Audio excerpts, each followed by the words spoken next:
Arcane. Wait, maybe I can.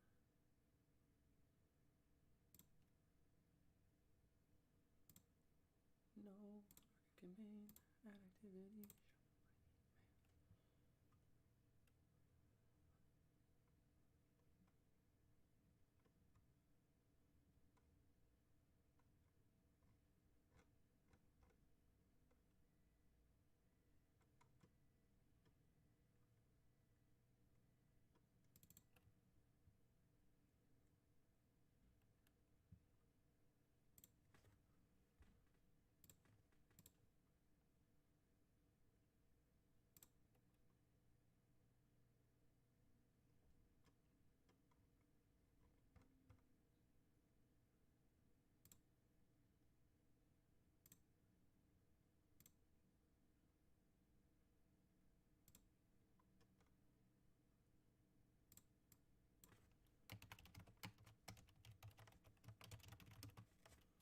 I don't have time to do this shit.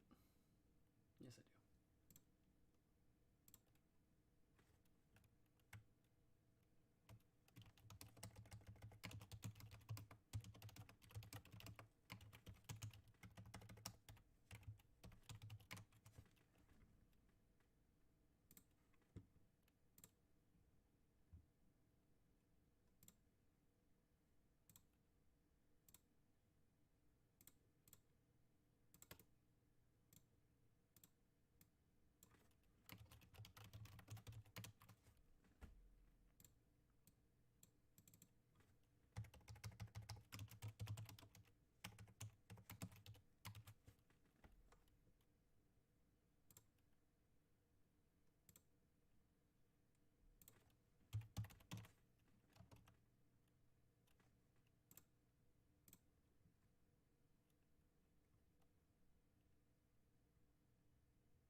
Okie dokie, let's get going. I realized my audio was on that whole time. So any weird small bits of audio were probably coming through. Okay, let's get to it. Sorry, I had to send out a little bit of the alert in all the places. I totally forgot one or two places to send out the alert. So we did that. And now we're on to Kraken Packs. So Welcome to Rathe Unlimited is coming first. Let's go ahead and peek at who's got the slots in this. And of course, the one thing I don't have up right now is my spreadsheet. I gotta type underneath this thing. Where's the return? There we go. Keys. Luckily, I pretty much have the keys memorized where they are, even underneath the little desk display thing we got here. Okay. So let's look at who's got what. Welcome to Rathe Unlimited. Okay, so this break is fully sold out. So we've got, which is awesome. This almost never happens. So this is great. We've got David L on the commons and the rares. So David L on commons and rares. Super rares, we've got Alan J. Majestics, which includes the foil, is Brian H. For foil commons and foil rares, we got Mark S. For foil supers, we've got Alan J. Again, we got Mark S. on the foil common equipment. And we've got Aimrin? I'm sorry if I just butchered your name. Aimrin? Imrin? I should stop saying it. I'm probably making it worse. But yes, you are on the legendary slot, Mr. A. And then we've got Jamie D on the Fable slot. So we've got this fully booked. Let's go ahead and just hit the ground running with here. David is present. Yeah! Okay. Get my handy dandy Westcott titanium scissors. Oh, this is not a sponsored stream by Westcott Titanium Scissors. I don't know. I said it. Okay, so I'm gonna keep these out because I'm gonna be using them to crack all these packs. Okay, start the mountain of boxes.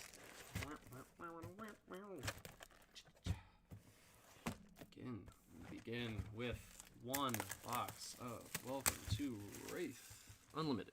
I have this recurring nightmare, and it's not actually, it's not a, I shouldn't say recurring nightmare, I have this waking nightmare that every time I open one of these boxes, I'm going to be like, yeah, we've got Welcome to Rathe Unlimited, and I'm going to cut it open, I'm going to cut the box open, I'm going to realize there's no red banner, and I'm opening a box of Alpha.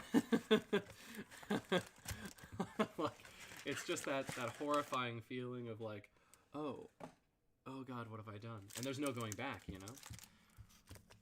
Like, showing up to school without your pants on is one thing, but opening a sealed case of Alpha when you meant to open a sealed case of Unlimited is it's just so different. I think and maybe it's just because my academic career was never that illustrious, I could handle failing a few tests, but doing that, I don't know what I would even do. Okay, pack 1, let's see. We've got Potion of Strength, okay. Savage Feast, okay.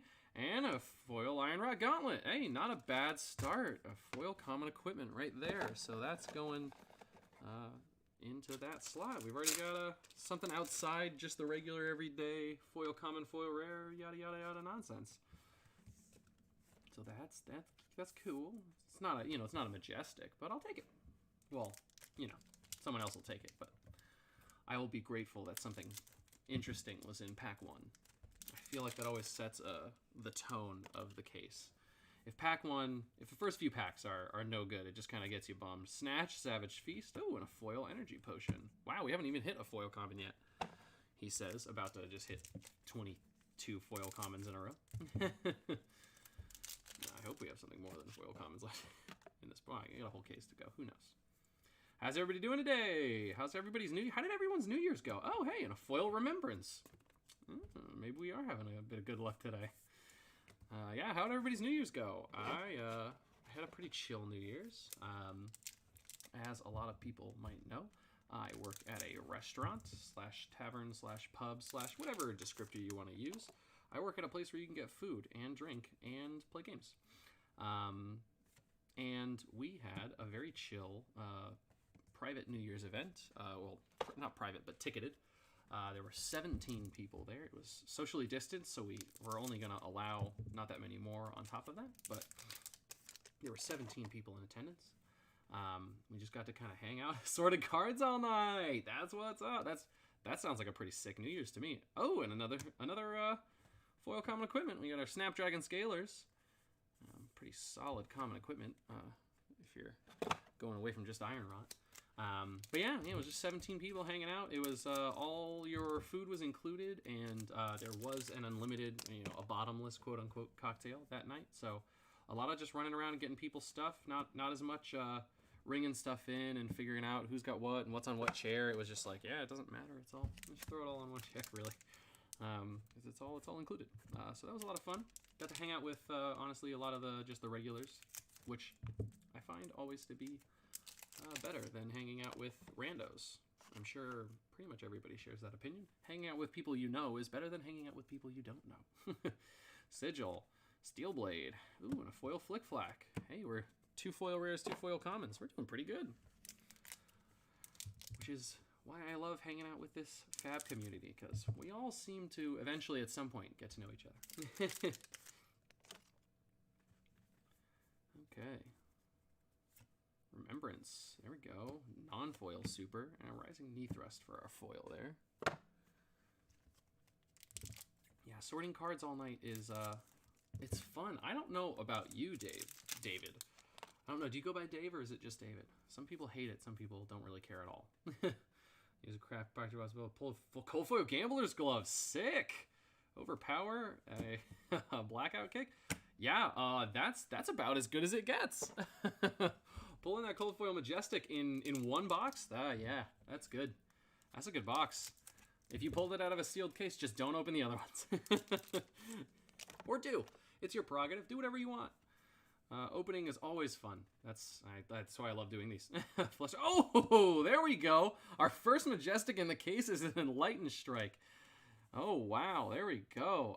I'll take it. I'll take it. That's what's up. Foil common. Don't care. Okay, cool. Well, that's fine, because that means I don't have to remember if you do or don't. Yeah, I don't know about you, but when I'm sorting cards, I start to get like a shoulder ache, because you're sorting, and this game obviously has quite a bit of different ways to sort cards. Like for other card games, it's generally just like there's like 5 things, and it's just you sort them by 5, you know, and you're done. That's it.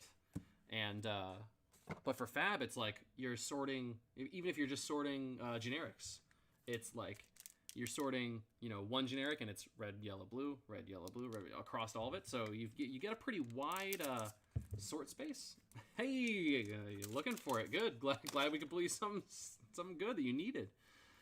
Time Snap Potion, Blessing of Deliverance, and a Barraging Brawnhide. But yeah, you're sorting all of these cards, and I don't know about maybe everybody else has sorting pains as well, but I get reaching up to the top of I have like a BCW sorting tray, reaching up to the top of that tray multiple times while sorting a bunch of different cards. It starts to wear on your shoulder. And then, you know, somebody asks you the next day, or you're moving around, they're like, oh, you know, you're looking a little sore there. I'm like, yeah, you know, working out. Sorting cards is working out, right? It's like nerd working out. That's not true. Nerds can work out. Have you seen Jimmy Wong? But also, any nerd can work out. Oh, Route. There we go. Another super. 2 supers back to back packs. We've already got an E-Strike. We've already got 2 foil common. We're getting there. Oh man, dude, how many times have you used that BCW card sorting tray? It is revolutionary. I thought it was stupid when I first saw it. I was like, oh, that's not really going to change too much. Flick, flack, fluster, and a Wrecker Romp. I was like, yeah, you know, whatever. It's just a tray of plastic. It just helps the cards sit up. It makes them easier to look at. No, it makes everything so much easier. When you're sorting through just a bunch of commons to build hero decks, which I know you do, Dave, you can just almost be, hey, another super there. Wow, 3 supers in a row. No, 2 supers in a row. Or is it 3? I don't know. I lost count. When you're sorting commons, you can just like toss them into the racks, and they just like, if they land a little crooked, they'll bounce in, and they just do that. I mean, you know, obviously you're not throwing them at it, but you know, a gentle little toss. You can get them, and they just land in, and it, you know, if they were in a stack, it would have just gone straight over it and just flown everywhere.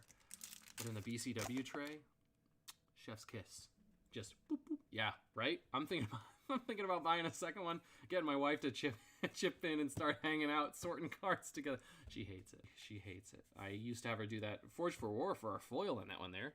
So if we haven't broken the chain, we've got a lot of supers in these past few packs. I used to have her sort cards when I ran a Magic subscription box for a while. I know a lot of people have come to Flesh and Blood from Magic, so we can talk about this. Y'all know what Magic is.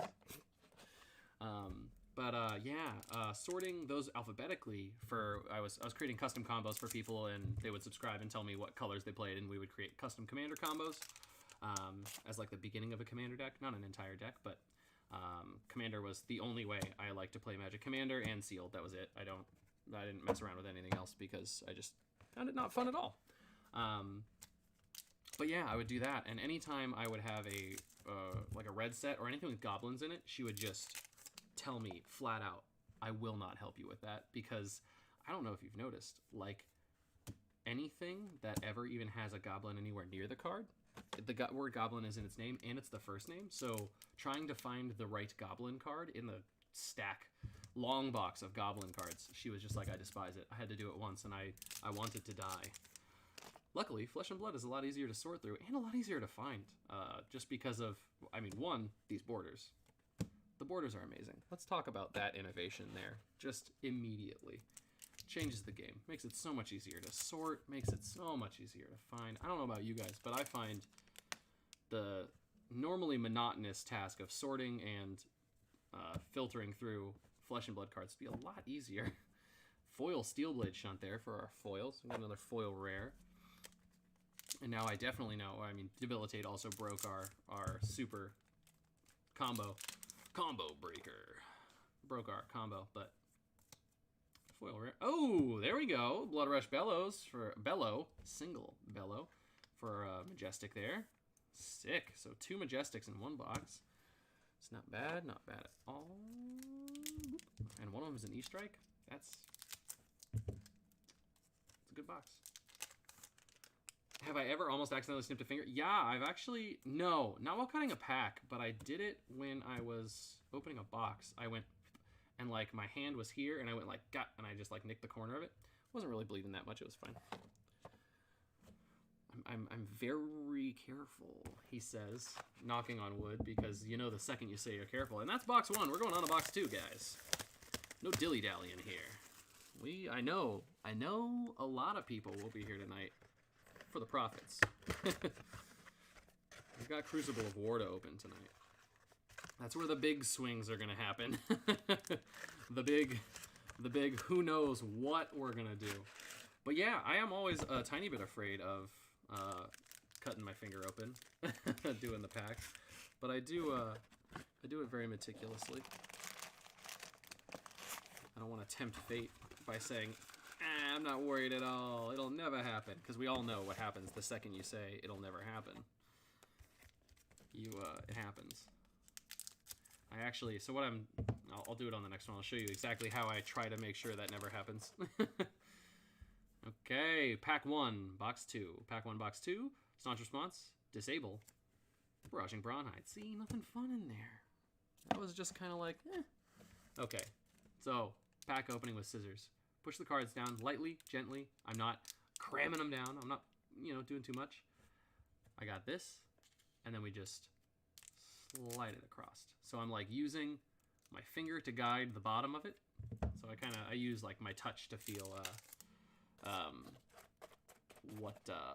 where the scissors are. Dave, yeah, you have one on there. I tried to shoot you your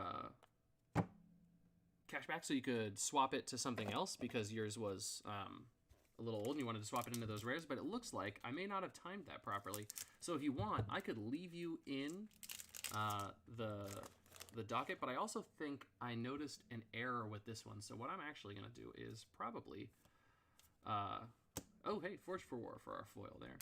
I'm gonna leave you out of it because I realized today that across a long span of time and a bunch of different purchases, it looks like we actually have only one other person on that price profits, and I didn't realize it. And it's been so long, there's no way for me to actually change too much about it. So it's actually going to be just that one person versus the house, because otherwise I wouldn't want to cheat you out of your possible. Oh, this is non-foil. This is just going right up there. Cheat you out of your fair chance at that box. So we're actually it's gonna be a 1v, 3 guesses from someone else, and we will see if the house wins. And if the house wins, I'll probably just use it to do some giveaways. Maybe throw it into the Pitch for Charity pool. So we're early on in the video, but I think 21 minutes and 42 seconds into the video, we can start talking about Pitch for Charity, because we got 10 people here. That's 10 people that may not have heard about it. Pitch for Charity is actually, let's do this. A boop. Oh, did it not do it? Oh, I gotta move it. Where do I gotta move it? Oh, I gotta move it above. Yeah, there we go. I made it pop up. Look at what I can do. I made it pop up. Pitch for Charity is an event that Fab Arsenal hosts, as the name implies. So what we're doing is we are hosting more case breaks, just like the one you're watching right now, where people buy in and they get cards based on what they have bought. Normally, because, we are a business, like other businesses, we take the money and we use it to buy more product and generate revenue and stuff like that, and pay me a paycheck, and also create new products and everything like that. Business. But when you buy a Pitch for Charity slot, every dollar over the cost of the product goes straight to charity. So we take in all the money, we ship it all out, and then whatever's left, we go ahead and donate it right to the charity. So Pitch for Charity in January is going to be the American Civil Liberties Union, the ACLU, as you've probably heard of them before. It's an amazing charity. They fight for everyone's freedoms literally every day. They take cases that other lawyers wouldn't, and they do amazing work. And the best part about it is they're always busy, which is, I mean, a best part, but also a bad part, because it would be great if they had nothing to do. But in the world that we live in today, they have a... So we are trying to help out in every way we can, and using our love of this game to do so. So those case break slots will go live on the 11th. Oh, there we go. Brave Forge Bracers. Boom. There's our first foil legendary. I say first because there could be another. We're only on box 2. I'm going to put that right into a sleeve. There we go. We got our legendary equipment there. Let's go ahead and I'm going to move these packs out of the way and just put that right there so it's always... but it gets the glare. I'm going to do this. It gets less glare. Yeah, there we go. I'm going to move this over. I'm going to move that there. Yeah. Oh, wait. Non-foil, foil. Yeah, there we go. You can always look at that Brave Forge Bracers. And I won't even cover it up with my hand. So, American Civil Liberties Union, ACLU. That is our charity for January. So we were going to debut those case break slots on the Pitch for Charity case break page on our website, thefabarsenal.com, which is where you buy all of your other case breaks. So right now, it's all sold out. You'll look at it and it'll say 0. 0 quantity. I should do the 0 that way because that's the camera. Yeah. So it'll say 0 for the quantity. But on the 11th, which is a Monday, at some time that we haven't announced yet, I will announce the time, probably. I don't know if I want to make it a mad dash and the people that just aren't at work get it, or if I do it really late at night, or if I do it at midnight. Who knows? We'll figure that out later. But for now, it's definitely going to be the 11th. So the 11th, those case break slots will be uploaded. The page will no longer say 0. And if you are one of the people that has clicked the little notify me when it's available button, you will get a message. And you will probably be one of the first people to get there. And that will benefit you a lot because, Danny, you are right. There will be Crucible of War available. The pricing has changed from the last time you probably bought a case break slot. It's gone up. Shocker. But I think... Oh, there we go. A foil Blood Rush Bellow. Foil Blood Rush Bellow. Cool. So you got 2 of them in there. One foil, one non-foil.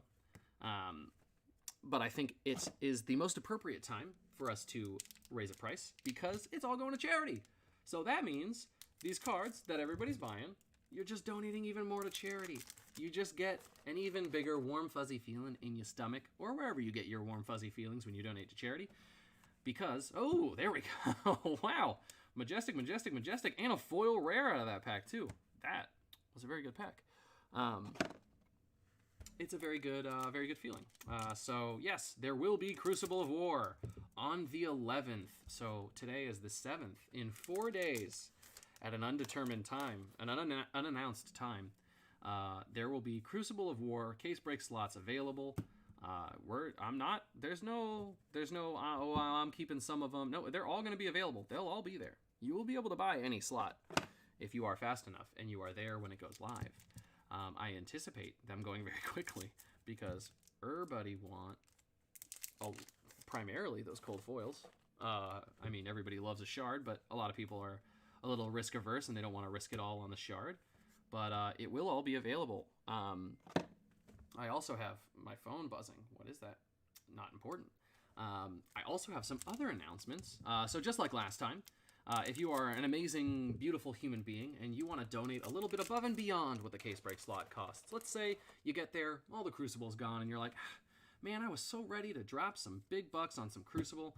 I've got some money just burning a hole in my pocket, and I want some flesh and blood cards. Well, have I got some news for you. If you are checking out some other item, let's say an Arcane Rising or a Welcome to Rathe case break slot, and you're like, yeah, but, you know, I kind of want a little bit more, but I don't want to buy a whole other slot. And you, Goliath Gauntlet there for our foil, and you have, let's say, $5 that you were like, I wish there was just an item for $5 that I could get where I would get, just a little bit more. Well, when you're cashing out that case break slot, you can click on the little add tip section, and any item that has a tip added during the time in between the 11th or even now and the charity break, that will all go directly to charity. And if you put $5 on, you will get a Fab Arsenal Rare Booster Pack. So we are repacking rares. You get 12 regular rares, and you get 3 foil rares. Those can be from any set, and I'm not even kidding, literally any set. You heard me. I have a little small stack of alpha rares that are going in there. I'm not guaranteeing every pack gets an alpha rare, but I have a few, and it's possible that you could get a pack with an alpha rare in it. Or a first edition Arcane Rising rare. Showtime there for our super, and a foil common. So for $5, you get one of those. You just throw that in. That $5 goes straight to charity. I look at the tipped items on my printout report for the week, month, whenever I'm looking at it, and then I just go over, donate it to the charity directly. I post all of our donations, so they're very transparent. I don't want anybody thinking I'm just pocketing any of this cash, because I'm not. We're donating it straight this month to the American Civil Liberties Union. If you're like, yeah, but $5, what would $10 get me? This month, $10 will get you that rare pack, and also one of Unison Games' Crucible ketchup packs. So they've got some really good condiments for Flesh and Blood. It's a hero and all of the commons for that hero from Crucible of War. And then you've got some goodies that they threw in there for us, because these were actually given to us for our first charity break in December. We didn't have too many people donate on top of, so we still have a few left. So if you donate $10, you get that rare booster and one of Unison Game Cafe's ketchup packs, which just phenomenal on top of a really nice basic Blitz deck, or a gift for a new player, or a prize maybe at your store, or like some kind of local event you're drumming up for some friends at the kitchen table. There are endless uses for it. Other than, I mean, there's a lot of other things that you can't do with it, but there's a lot of really good uses for it. And that's $10. You get the rares and the Unison Game Cafe ketchup pack. They were graciously donated to us by them. But we also have a new announcement this month. Dun, dun, dun, dun, dun, dun, dun. If you donate $20 on top of whatever you're checking out, you can also get a 3-month premium account subscription to FabDB. So we went over and talked to the guys down at FabDB and asked if there was anything we could maybe do with them. So they have partnered with us to get the word out about these awesome charities, and also to get the word out about Flesh and Blood, and give players something that is useful, that isn't specifically cards. So if you are a generous human being and you donate $20 on top of whatever you have on our site, you will get a 3-month premium account subscription to FabDB, as if you were a patron at the Majestic level. We also are in the works for announcing a much larger prize from FabDB. We haven't 100% finalized everything, but you should have your ears to the ground searching for information about that. I'm sure we'll post about it the second. I was literally talking to them like, I guess it's been 30 minutes now, so 40 minutes ago, before I got on break, but we hadn't finalized anything yet. So I'm not gonna even say what the prize is, but it's a big one. And it will be available to anyone that contributes. Now, you hear me talking about all this, and you're like, Matt, first of all, we're not really talking about the cards you're pulling right now. You're kind of just glazing over everything, because I'm going to stop at something good. You know it. But also, what if, all the case break slots are gone, and you don't have any singles I want, and I don't want a hero deck that you've been selling, and, I don't, whatever. I just want to donate some money and get the cool stuff that you're giving away because you want to generate cash for charity. Hey, Hurricane Technique for a super. Oh, and a foil blackout kick. There we go. That's some cool stuff. Let's say you just want to give money straight. You just want to be like, here's some cash, donate it to charity. You can do that. If you send money to arsenalcharity@gmail.com on PayPal in the same amounts, you will get those same prizes, and we will donate all of that straight to charity. So we tried doing a GoFundMe. That was very confusing for a lot of people and very weird, and also just took a lot of manual checking, and if anybody donated, I have to know who they are or find a way to email. Or they have to email me. It was a pain. So much easier to do is if you donate on PayPal, just friends and family, Arsenal Charity, any of those amounts. And if you put 25 in there, you're still going to get the same prizes, but the 25 goes straight to charity as well. If If you go ahead and do that, you will get the same prizes, but you don't have to buy anything from the website. Obviously, I don't. This isn't about you buying stuff from me. It's just about donating to charity and then getting this awesome lump sum amount of money to just drop on their doorstep digitally. Obviously, I'm not flying up to. I think they're in Washington. I think their headquarters. Flick Black, Breakneck Battery, Smash Instinct for our foil. But yeah, that is all the Pitch for Charity stuff. If anybody has any questions, feel free to holler. Drop them in the chat. Let's talk. I love talking about Flesh and Blood. I love talking about this event. I don't know if I missed anything. I don't think I did, but I could have. Ooh, foil Mugenshi release. Nifty. I love the foiling on this card. I love, honestly, the foiling on any card where there's like an Aether or an Energy. Just looks magnifique. Très magnifique. So much good news for Fab. Yes. Also, oh man, Festus, you want to talk about good news for Fab? I had totally not thought about talking about this on stream, but I've got word that we're going to be getting some, ooh, hey, an iron wrought plate for another rainbow foil equipment. Some more info on Skirmish. Festus is one of our local players here in Orlando, Florida. So he will be almost definitely attending our Skirmish event, which is in February, I think the 26th, at Cloak and Blaster. So we should have information from Legend Story. They said quite soon. So that means, soon. I hope that means quite soon.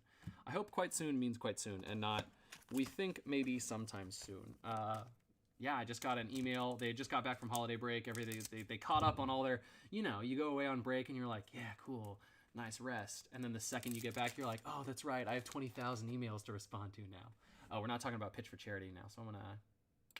Oh, but you want to know what we could always be talking about? The fact that we're a TCG Player affiliate, and you can support us by shopping at TCG Player. So if you are in the description and you want to shop at TCG Player, you can click that link, and any cards you buy on TCG Player immediately helps the store. Thank you, bye. Enough plugging. But yeah, Skirmish. Super excited. We're going to get some info on the prize kits soon. If you have a local game store, you should message them and ask them if they got invited to host a Skirmish event, because if they haven't, they haven't scheduled it yet. They're really going to need to... Oh, hey, wow, look at that. Another rainbow foil equipment. They really need to talk to Legend Story to get that scheduled up, because I think it's going to be a really cool event. Oh, thanks, Danny. Yeah, I got in contact with them and asked them, like, hey, am I eligible for this? Yeah, right. Affiliate in the house. Just throwing that affiliate code around there. But yeah, I'd actually been a seller on TCG Player before, so they were like, yeah, you're actually totally able to do this, and I was like, oh, cool.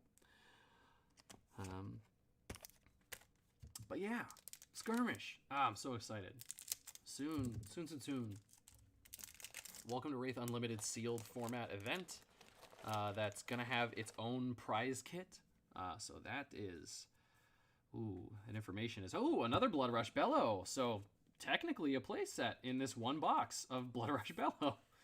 2 non-foil and 1 foil. Ah, yes. Another online Blitz event. Yes, we will definitely be hosting another online Blitz event. I have to, pardon me, a little bit of a hiccup there. I will have to figure out a date. Scheduling those events is very difficult. That's the word I'm looking for. Because I have to also be at work / working when I do those. So I have to work the restaurant and also TO. So it's very I gotta find a day where I'm like, yeah, it's probably gonna be slow that day. I'll be able to be at least a marginally competent TO instead of someone that you're like, Judge, TO. It's 17 minutes later. Yeah, I'm here. What was it? We figured it out already. Or like, is round 2 gonna start anytime soon? Are you there? Hello. But yeah, we'll have another one up and running soon. Wear many caves. Yeah, I try. You gotta accessorize. I think it's one of the main things that superheroes miss out on. They don't accessorize. Warrior's Valor, Blackout Kick, and a Nimble Strike. I'm just trying to get this game out there alive and in as many hands as possible.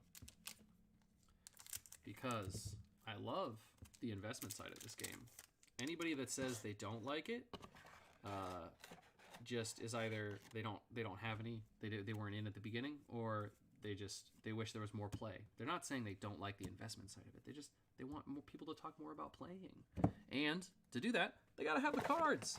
So we gotta do a good amount of both. Gotta invest and also, you know, divest.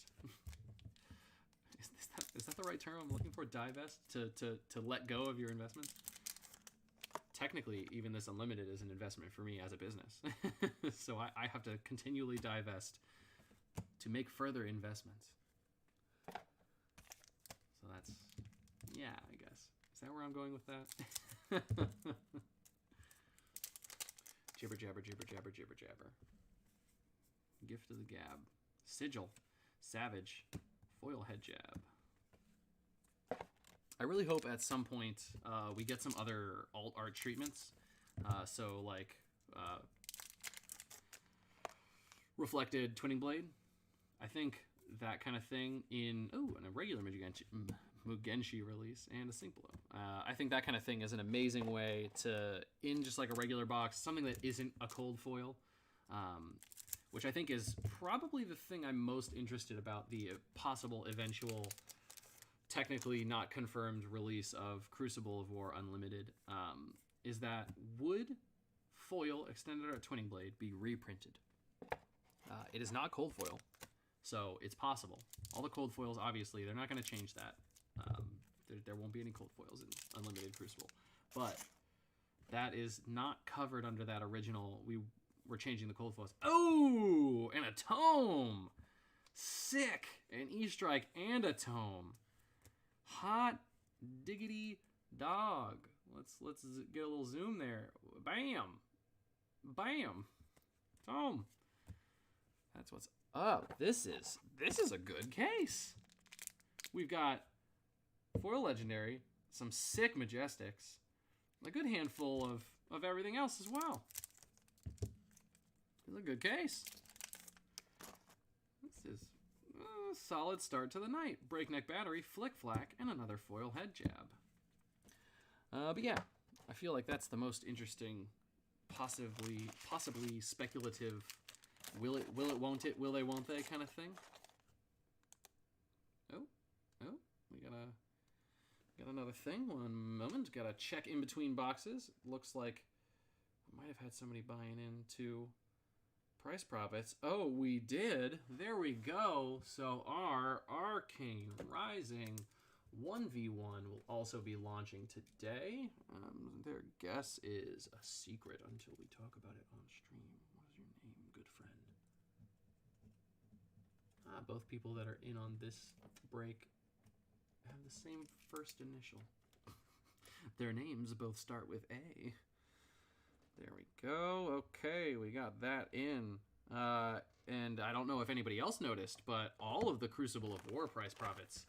Yeah, what are all the price profits tonight? Festus is like, tell me they both sold out. They did, Festus. You're in on 2 of them. Okay, so we've got, let me look at this list here. Crucible of War, the 1v7 is going. Crucible of War, the 1v3 is going. The 4-way Welcome to Rathe is going because the house is taking that 4th slot because it is we did goof and didn't realize that across many orders we had a little bit of a lopsided purchase there. We've got our Arcane Rising 1v1 that is also going as of just 10 seconds ago. Which is always fun. I love being on stream and something just like me looking down and being like, there it is. Welcome to Rathe. Our 1v7 is not going to launch tonight. There are quite a few slots left on that one. But we do have, 3 or 4 taken? I'd have to double check my orders to make sure that it's not 4. Because these post-it notes that I'm looking at were not updated immediately before stream because I had a bunch of other stuff to set up and I, wanted to start it somewhat on time. But yeah, we got 2 boxes of Crucible and a box of 2 boxes of Crucible, a box of Arcane, and a box of Welcome to Rathe that we're opening for price profits. So that's going to be interesting. fun fact, if you're not in on those and you haven't seen the website, the pricing sheets on these have not been updated in a while. That is because a lot of people bought in very quickly when I first launched them, and a lot of people haven't bought in yet. So to make it fair to everybody, especially on those Crucible, last-ditch effort for a super and a foil sigil, blue sigil. To make it fair to everybody, and to not have to continually email people every time someone new signed up or prices fluctuated massively or did anything, I just took those price sheets and left them exactly where they were.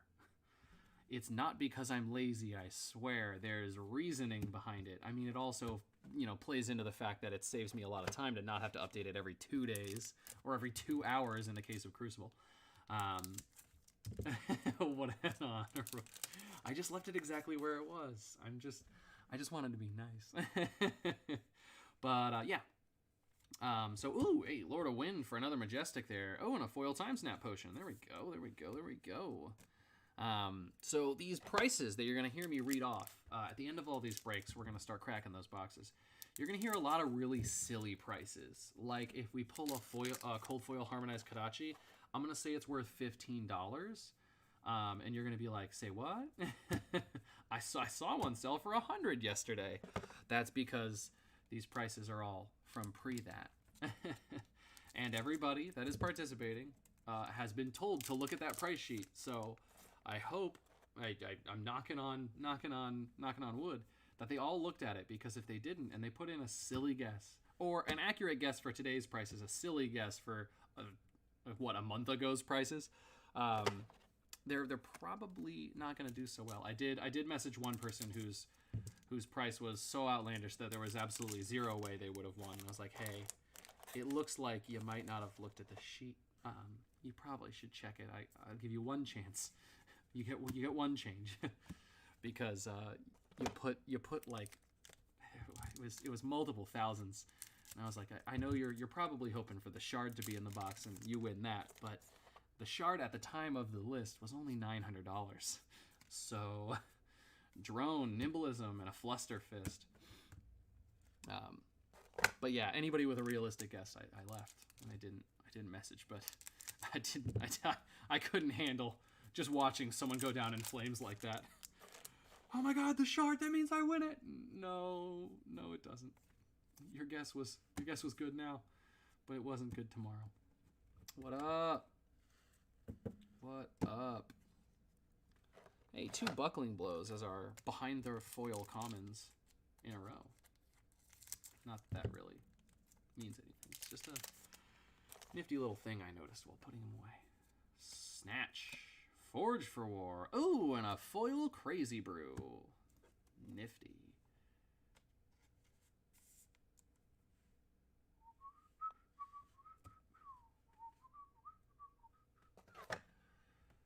Gotta go for now. We'll be back later. See you later, Festus. We'll hopefully see you for your prize profits. You gotta watch it live. Watch it live as you win a whole box of Crucible of War for $25 plus shipping.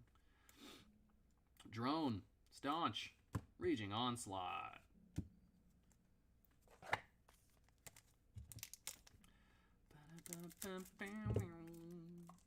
Oh, you know what I realized I didn't do when I started up this stream?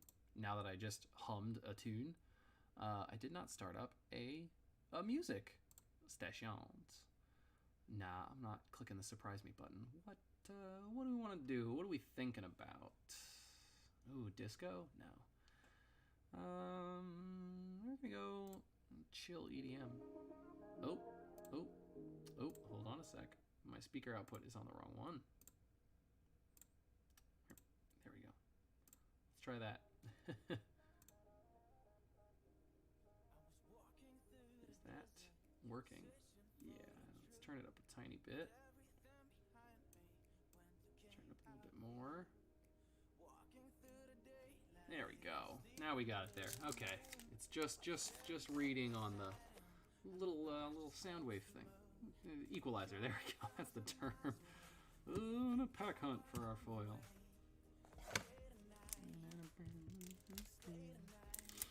If I can see the chill EDM vibes just bouncing around on that equalizer. Savage Feast, Potion of Strength, Open the Center. I always want to call Open the Center, Open Center. I don't know why. It's just what I called it at first. You know, like when a kid says a word wrong and they just keep saying it wrong forever. I'm like an infant in that way. Has anyone been playing any new decks? Any cool cool games happen? Any cool combos that you got to pop off on? Any TTS going on? Anybody playing in their LGS? Anyone can answer any of those questions down below in the chat. Let's talk about the game. And let's try not to spend the entire time talking about Monarch like we normally do. I love it, but it's getting me too hyped, man. I can't handle it. I can't handle it, dude. All the weight. It's crushing me. It's a crippling crush to my psyche. I'm trying to keep chill. Every time I think about it, I'm like, I get nervous and excited. Anxious. Anxious is the term. But like the real use of anxious, which is where you're just very excited, but it's an uncomfortable excited. Not necessarily like I'm not dreading it. I am excited. It's just I'm so excited it's uncomfortable. Like when you're in line for the bathroom and you're like second in line, you're like about to get in and you're like, oh my god, I really gotta pee, but also I'm so excited that I'm so close. The time has almost come. Okay, last 5 packs. 1, 2, 3, 4, 5, 6. Last 6 packs. This is our sealed kit. What could we build with these packs? Pack 1, pick one. Obviously, you're going straight. I mean, equipment, pretty solid. Indicator for Guardian. You got 2 Warrior rares. Smash Instinct. Yeah, you know what? What are your generics? They're okay. Pummel. Pummel. Anyways, we're not doing that. That's not what this is about. Smash Instinct. We're just cracking packs, man. We're just getting through it. Would anyone be interested in seeing a pack 1 pick, like a sealed thing? I've been thinking about doing one. I said I would, and I never did. I need to crack some packs for myself and just hang out and do that. Savage Swing. I feel like because this game hasn't been able to take off and just be readily available to everyone at all times, there's a lot of people are looking for not how to plays, because I feel like the community has quite a bit of how to plays. Oh, and another Lord of Wind. Another hit on our Majestic there. Back to back. Most recently pulled Majestics, Lord of Wind. But I feel like the community could use a lot of like basic getting into the game. You know how to play a card and you know how kind of the game works, but you need something that's just slightly higher than that. That isn't necessarily like tournament level play. Obviously, a lot of people do want tournament level play, but I cannot provide that. I'm not that good. I'm not that good at the game. I tried. I've been jamming Runeblade lately. Trying to get some more games in this Sunday at the Collective. They've been doing Classic Constructed, and I'm gonna try to squeeze in 1 win this time. Last time I went 0-2. I have to leave early from their events to get to work, but I still like to participate because even getting 2 games in is better than no games. Sigil of Solace, last pack. Flusterfist. Sharpened Steel. What a bummer of a final pack. But you want to know what? It's still an overall pretty freaking solid case here. So we've got, other than that box brushing up against the mic, we pulled Brave Forge Bracers for our legendary equipment. That's one of the top tier legendaries. Okay, I'm gonna do this. I'm gonna lay that down so it doesn't keep knocking everything over. Blood Rush Bellow for our foil Majestic. Lord of Wind twice. A Tome. Another Blood Rush Bellow. I'm just gonna scooch those together. Steelblade Supremacy. Another Blood Rush Bellow. And an E-Strike. Wow, that's a. This was that cash money. Look at, jeez. E-Strike Tome. You know, Lord of Wind's really solid. It's an in demand for Ninja, and then Blood Rush Bellows. Just yeah. Whew. Will the Pitch for Charity be the next case break that I'm doing? Yes, I don't believe I have enough in stock currently until I start getting more in from Distro to be releasing too much for case breaks. There might be one more in between that I might launch this time Monday or next week as well. But it would only be, I believe, Arcane Rising, I think, is the only thing I have extra cases of. Everything else I've set aside for the charity breaks. Foil Supers, you've got Crazy Brew, Magenshi Release, Forge for War, you got 2 of those, and a Remembrance. And I'm going to stack those in there.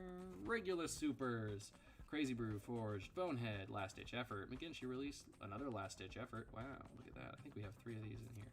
Sand Sketch Plan, Hurricane Technique, Iron Song Determination, Showtime, Sand Sketch Plan again, Remembrance, Last Ditch Effort, there you go, the 3rd. Route, Sand Sketch Plan, that's the 3rd one, and a Remembrance. Wow, got a lot of repeats in there, which is good. Get those playsets, baby. Got the foil rares there. Foil commons here. You got all the foil common equipments. I think you got a full set of equipment here. You know, not all iron rod or anything like that, but a full set of equipment. And then obviously all these rares and all of the commons are all over there. That is the Welcome to Rathe case complete. We're gonna just plop those over there, make sure they're safe, and we're gonna move on to Arcane Rising in just a moment.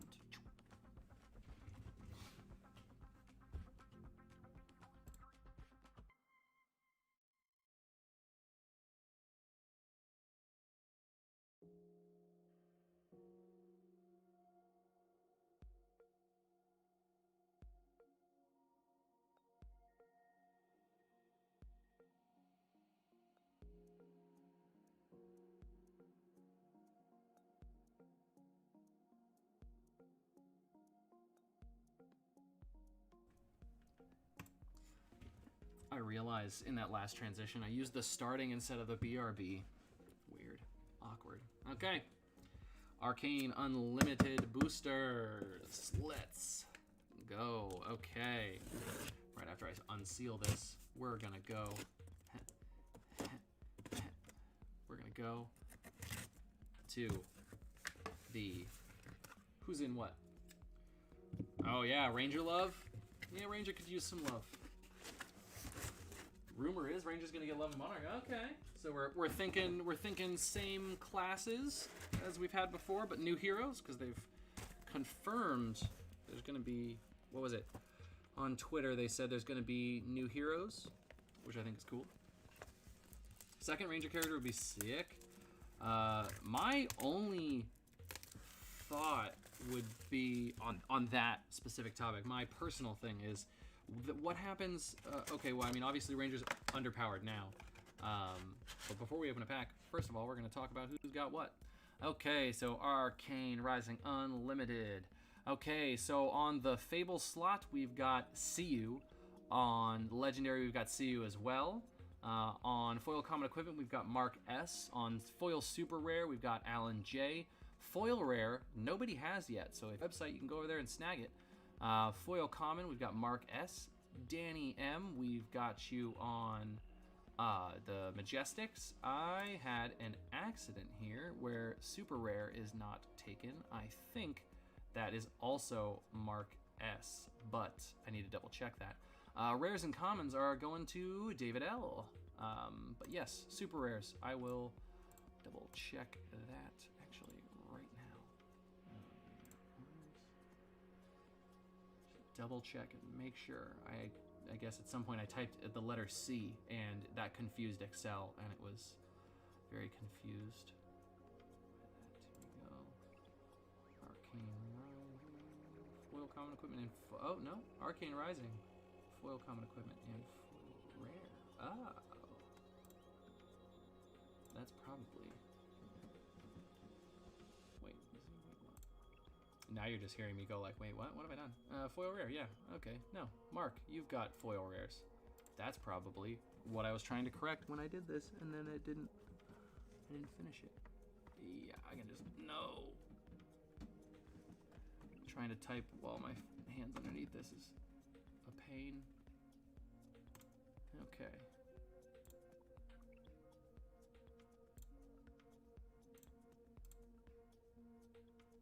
Ah, Super Rares. That's Alan J. We got you. I wasn't looking at it, so if you've been commenting that this whole time, that's hilarious that I wasn't looking at it. There we go. This is also... Hold on. Hold on. Yeah, that's true. That would be cool. I actually would really prefer to see all the heroes from new classes. I think it would be very interesting to see support for characters in generics. Yeah, you do. Yeah, I put that in wrong. I typed it in wrong, and then I realized that, and then tried to correct it, but it didn't correct. Okay.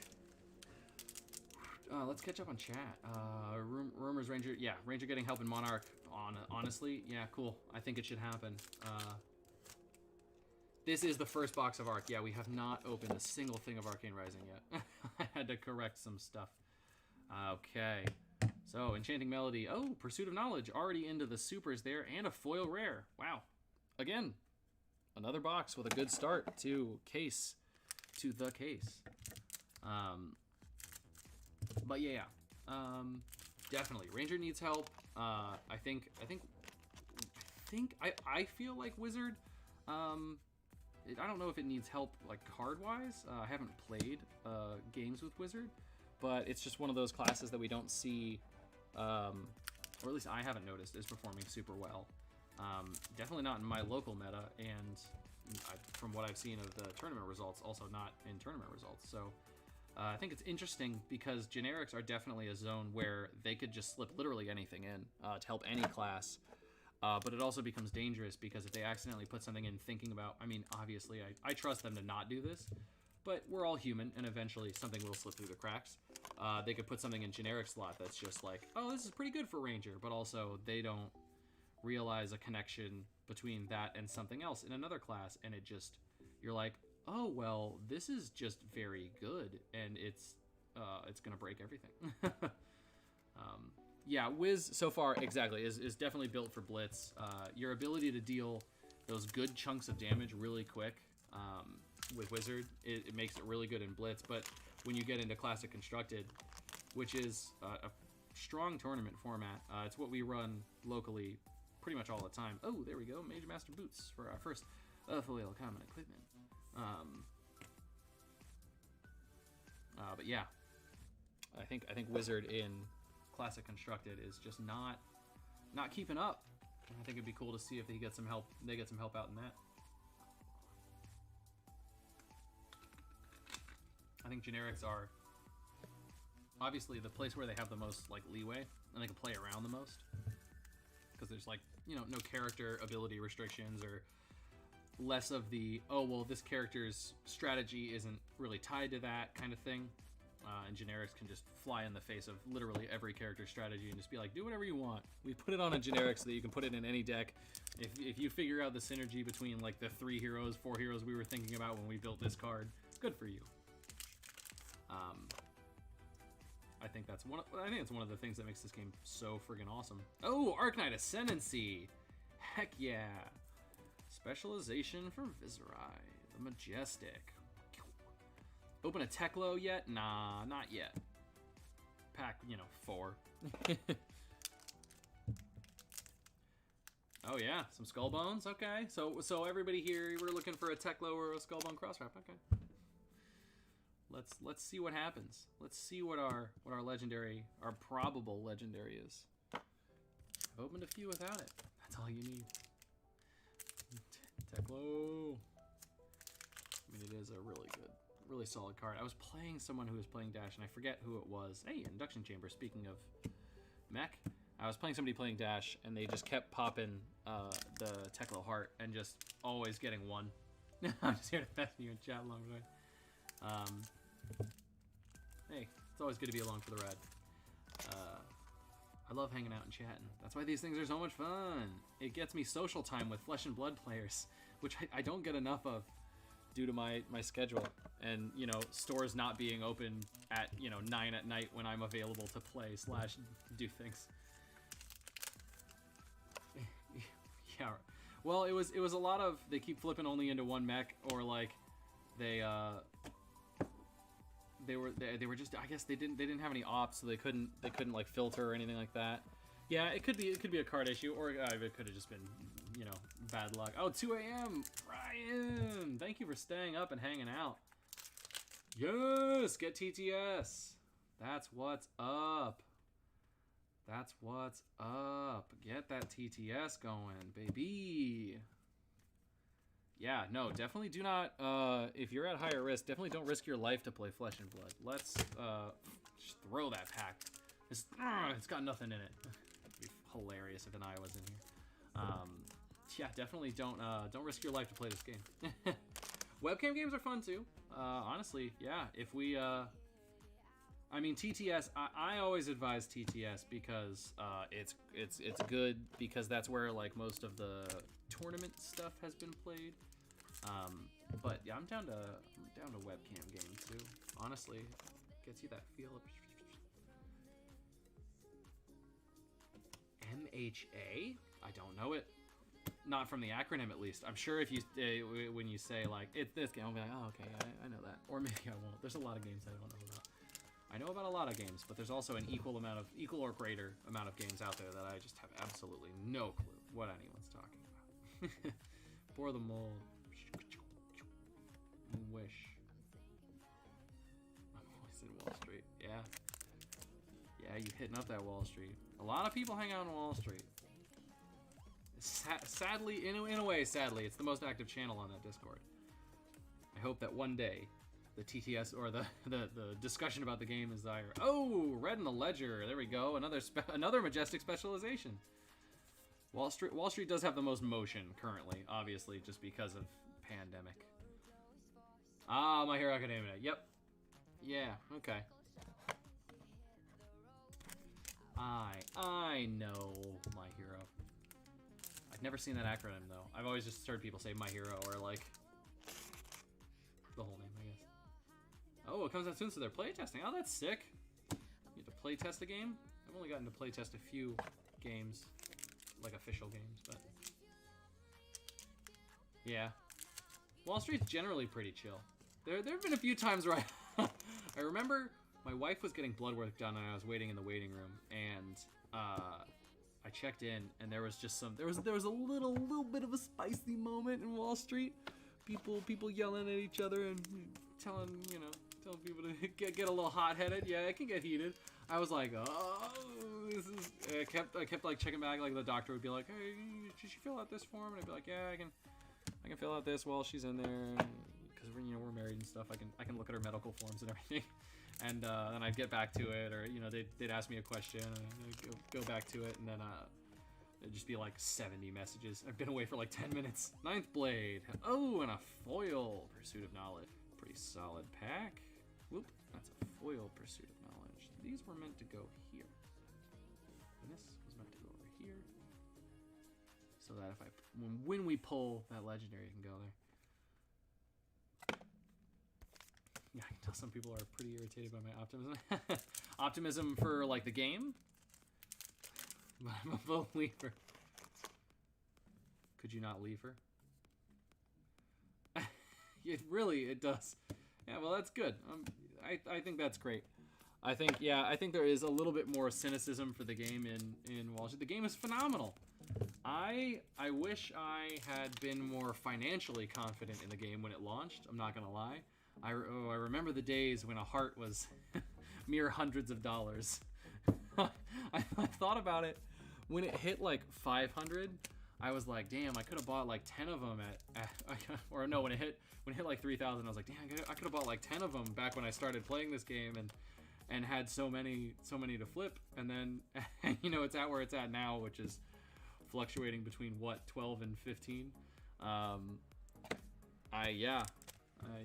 went all in the way that I was like, yeah, I'm gonna spend a lot of money to sell this game, because I've had a lot of games that I've picked up for my online business that have just not taken off. I sit on a lot of product for a long time, and then I'm like, oh, please, buy this game.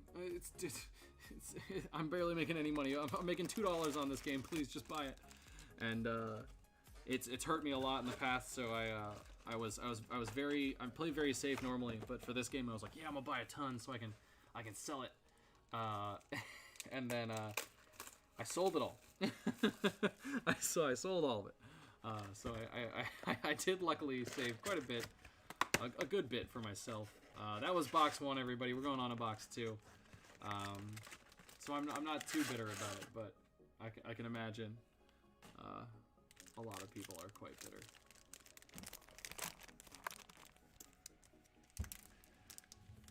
My giant stack of commons and rares coming. It's going pretty good. It's going pretty good. We got some good ones. Cracking packs. Hey, Deck Edge, how you doing?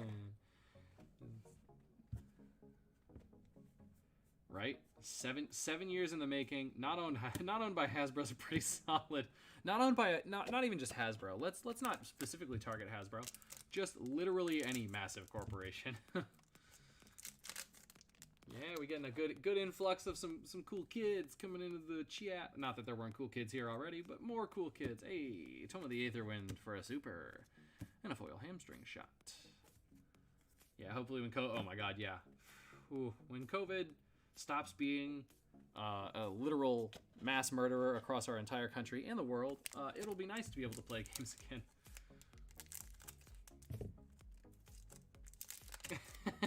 Just continually cycling them just to crack packs. Battle to the Metal, Spellblade Assault, and Whisper the Oracle. Well, if anybody is not able to buy sealed product and they want to buy more product, we do repack. And I flip the cards so you can't see what's inside of it. We got repack rares, repack super rares, all that kind of stuff. I think we might be sold out right now because somebody bought quite a few of them. A good old gent in Germany bought a bunch of our hero decks, which have been selling phenomenally, and I appreciate the group for responding so well to them. I was spent a long time putting them together, so I'm really glad that people so far have been excited about the product. But yeah, he bought one of every hero and then 8 or was it 10 rare booster packs, which is really cool. But yeah, our repacks give you something to crack and a little bit of value. Yeah, the second COVID is under control / not a constant threat, because no matter what a lot of people believe, it is a threat, and it's been killing a lot of people. And you know, let's not die over a game, but also I really want to play. So the second that happens, this game's gonna go boom, just explode. Silver the tip. Oh, another Arcane Ascendancy, and my silly face did not open another thing of sleeves, so we gotta do that now. A repacked alpha wrapper. Ooh, I have a ton of alpha wrappers. I see there's somebody on eBay selling wrappers and empty boxes, and they're going for like, I think, did one sell for like $60? It's insane. Yes, it's very real, no matter what some people would like you to believe. I understand some conspiracy theories. I get it. When people are like, yeah, this could all be a lie. I'm like, I mean, yeah, theoretically. Oh, did I put a rare? No, that's all commons. Okay. Oh, I did put a foil rare in the commons. Life for life. I get when some people believe in like smaller conspiracy theories, but this is just such an insanely large thing for it to not be real. The more people that are involved, the harder it gets to make a conspiracy theory work. And when the entire planet is involved, I'm just gonna say it. I'm gonna go out on a limb and say it's literally impossible. But once this is all under control, oh my god, I can't wait. I cannot wait to be able to look at like a tournament in another state and be like, I'm driving. Let's go. Let's get the bros in a car. Let's get the friends. Get my wife to pack some snacks and hang out, and we're going.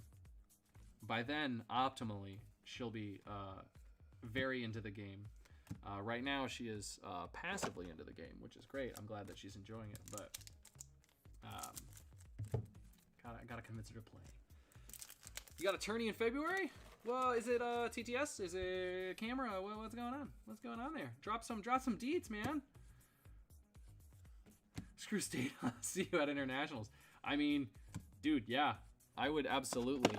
Honestly, if New Zealand wasn't completely closed to us filthy Americans, I absolutely would have flown there at some point to play in an event. obviously after I took my honeymoon there. Me and my wife were planning to honeymoon in New Zealand because I've always loved the country. And Flesh and Blood is just another huge reason. Huge reason to go there. But yeah, God, I would fly there in a heartbeat for some good old one of the what do they call them? Oh crap, what's the name of it? Battle hardened events where you get to play versus the actual, like, you know, company. Oh man, I'd kill for that. I wouldn't really. No, battle hardened where you get to play versus you know, some of the people on the design team and stuff like that, and you get to win different moving to New Zealand. Dude, what I wouldn't give to permanently move to New Zealand. What a country. What a beautiful country. Rapid fire for a super. 0 to 60. Beautiful in every way. Not even like, just like, oh, pretty landscape. Ooh, some special LSS swag. Ooh, that's those are some spicy words. Do you, is there anything other than just, you know, the word special attached to that swag? Ooh, silver the tip for our foil.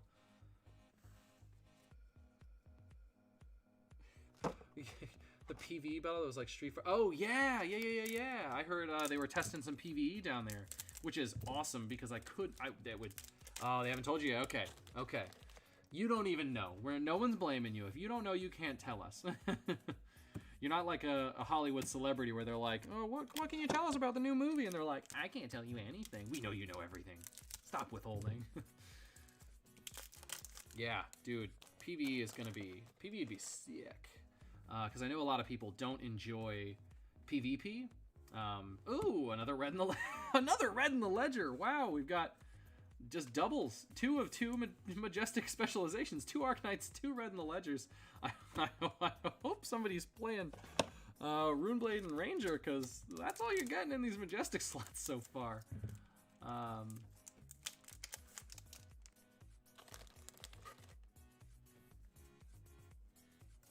Oh, were you talking about the skirmish? Are you talking about skirmish, Deck Edge? Skirmish? Feel Rangers the distance smashing this car. Yes.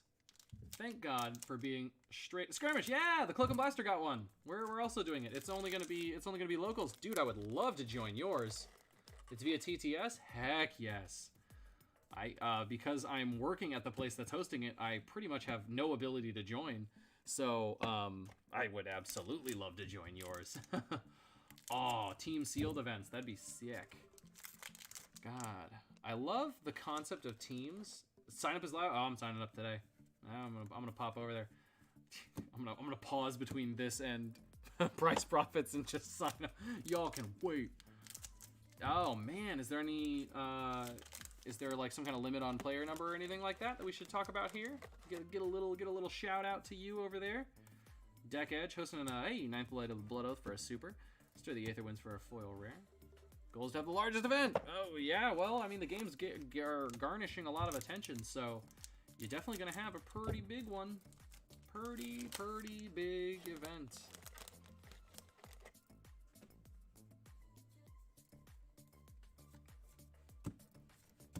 Yeah, I don't know. Yeah, we haven't heard anything about the prize kit. I was just saying that we do have info coming. So if they haven't emailed you yet, Alan is catching up on emails, and they should probably be sending out information in the vague amount of time called soon. So they've told us. So that's exciting. Very excited. Yeah, that is a very kind gesture.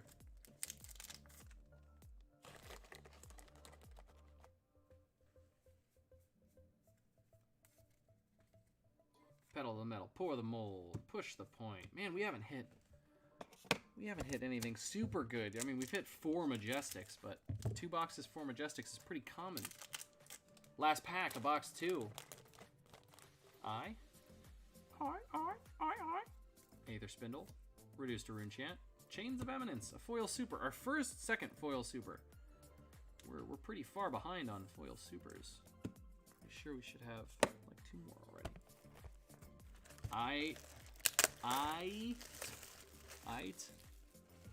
We've got box 3 of Arcane Rising Case Spray.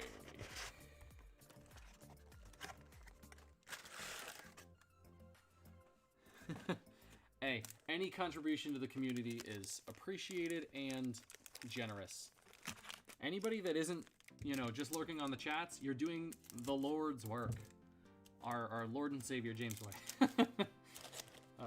Yeah, no, honestly, a lot of people talk about, like, needing to do things for the community, but, like, you know, the community has to build itself. Everybody contributes in their own way. You know? Not everybody can be a store owner hosting big events and digging into their own collection archives to give away prizes to build their events to the biggest possible. You know?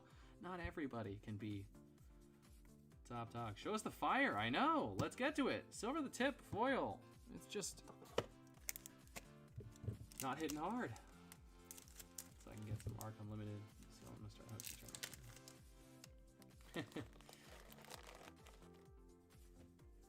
Yes, hosting is quite fun. Pour the mold. Take cover.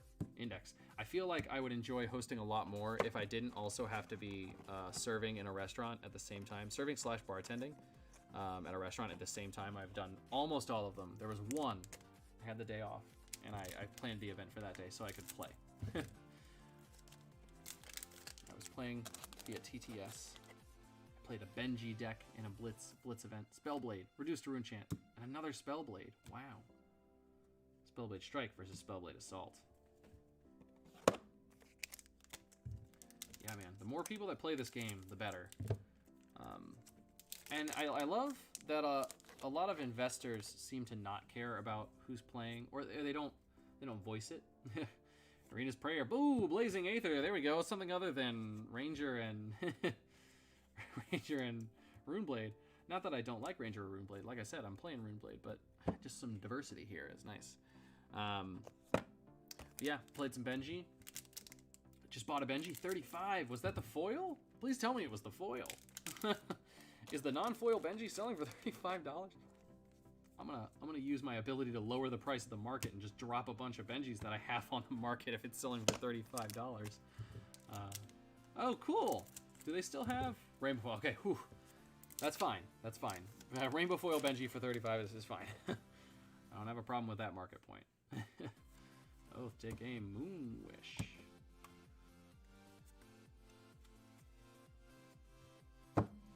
Oh, definitely. It's a value to complement. It's a compliment to LSS. I just think it's funny that a lot of investors don't even. They just talk about the price. They don't even talk about like promoting the game or anything like that. Because I feel like, or at least me personally, my viewpoint as someone who's also invested in this personally, is that the more people I get to play this game, also the more my investment becomes worth. It's that little bit of self-service, you know. Oh yeah, absolutely. And that's honestly the best of both worlds. Player and investor, great. You do favors in both zones the game needs. Oh yeah, I think, and definitely with the game now, the way the pandemic is, you really can't. Ah yes, I saw your post, Crypto. Planning your own channel, diversifying the Flesh and Blood YouTube community. Or are you doing Twitch? I forget if you planned on solo YouTube or if you were doing multi-channel. I've been trying to do multi-channel myself, but using the Streamlabs, every time I click Facebook, it looks like it deletes the stream from being my planned stream on YouTube, which no good. Tome of the Aetherwind for a super. Sun's Kiss for a foil. Yeah, no. It's honestly, there's no. So far, there hasn't been a bad time to invest either, because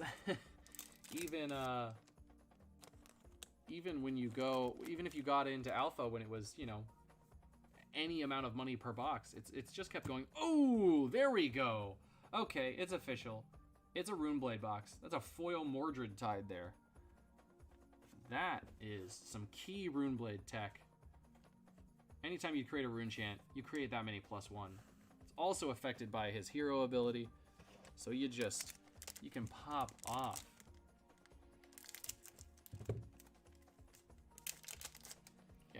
man. Events are great. And yeah, hosting tournaments on your channel, that's totally fine. Because it's greedy because it gets your channel views, you know, yada yada yada, all that stuff. You can call it greedy, but also, you know, you get to use you get to give people the ability to watch the games. That's true. How's it a Runeblade case with a Teklo? It's a Teklo Core. Speaking of Teklo, yes you do. You have to pay for it, and I have been working it out with their tech services. I'm trying to figure out how to get it to keep doing. Yeah, I'm a Streamlabs Pro user, or whatever the heck they call their paid subscription. I think it's called Pro, or is it called Onyx? It's something like that.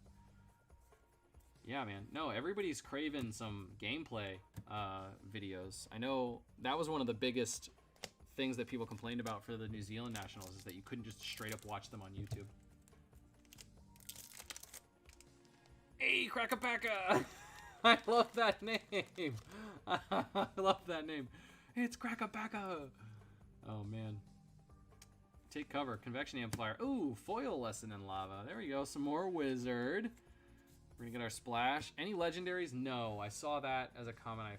I can't. My brain's... Chat's moving. Chat's moving so fast.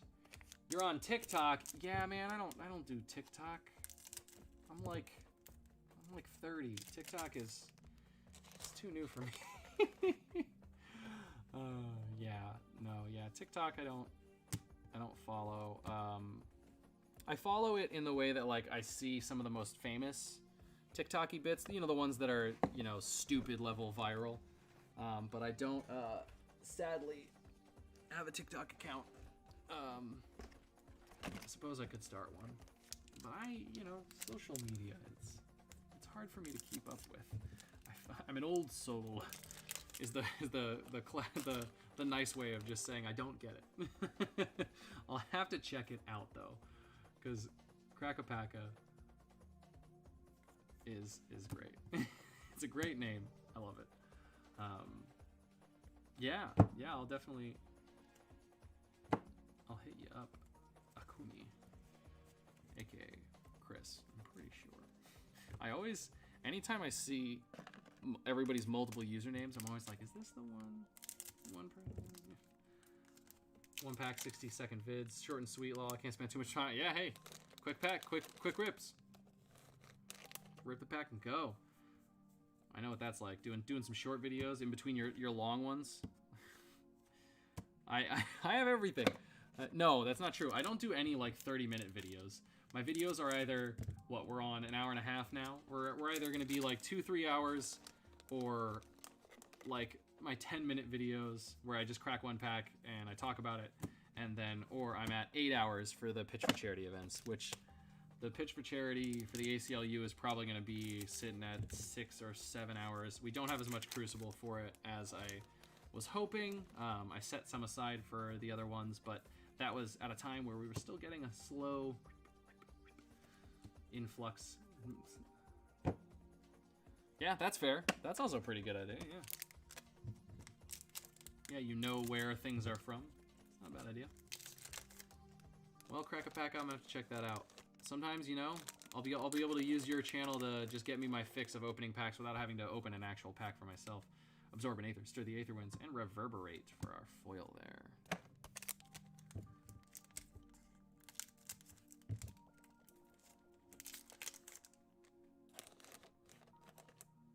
Legendaries, yeah, no legendaries awaiting. We haven't hit one yet.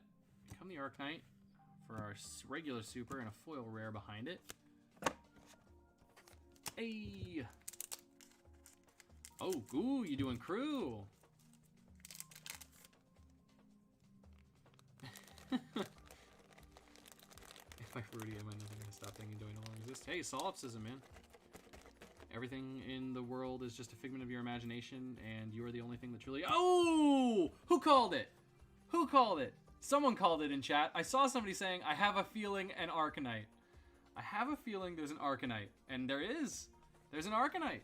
You did. There you go. Bam.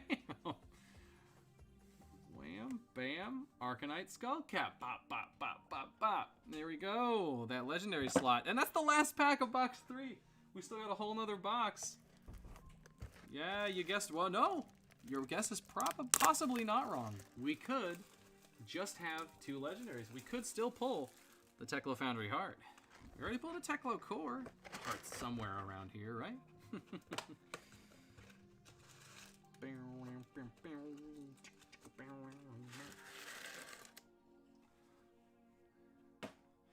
Was that a Pokemon reference? I might have accidentally made one. I didn't do it on purpose. Let's say I did. What part of it? I can't think of what part of it might have been close because I didn't do it on purpose, but it's hilarious that I did. I was a big fan of the Pokemon rap as a child. And as an adult, let's be real here. You never grow out of never grow out of your love of Pokemon rap. Blunder Run, reduced to Rune Chant, and Drawn to the Dark Dimension. Was I doing a case break? Yes, we're breaking a case right now. We're all sold out on the slots, but we are breaking this case, and people are taking these cards home. This Arcanite Skullcap is going to a brand new family to live there forever, and hopefully get, you know, a bunch of play. Not like this. What does not like this mean? I don't understand. Is this another TikTok thing? Thanks for stopping by, Noxious. I appreciate you dropping in. Hey, we're at 20 concurrent viewers. Thanks everybody for watching. Now's a great time. Let's talk one more again. I'm sure some of these people have already heard it, but let's talk about Pitch for Charity. What's after this case? After this case is Crucible, baby. Actually, after this case is going to be Welcome to Rathe and then Crucible. We're gonna get that Welcome to Rathe box out of the way, because we all know where all the fun, spicy, amazing, swingy pulls are gonna be. For the mold, absorb Nathan, read the runes. So after this case is going to be 1 box of Welcome to Rathe. That is going to be a blast.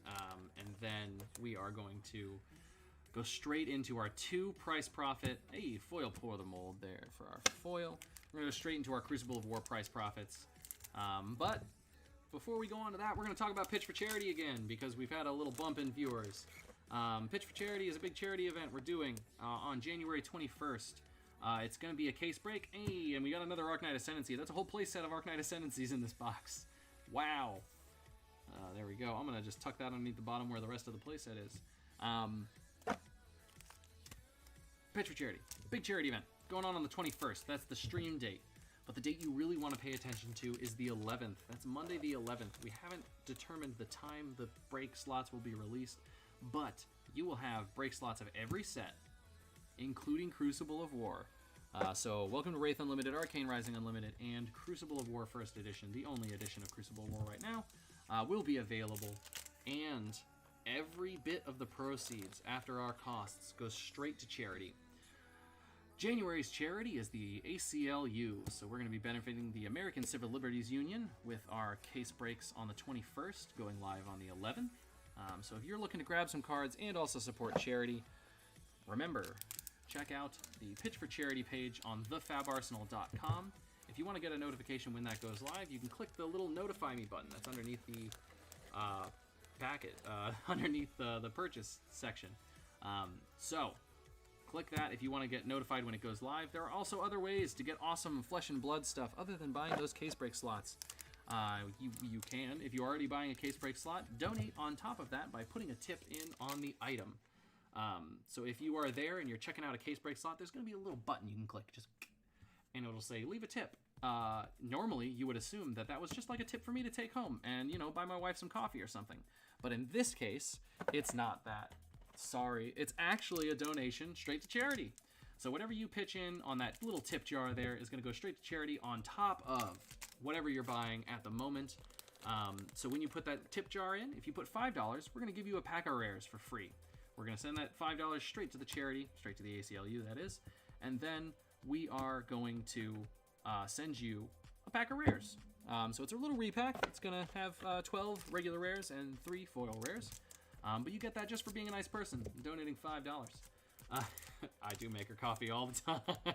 I'm getting pretty good at doing lattes. I'm terrible at art still. You know, what can you do?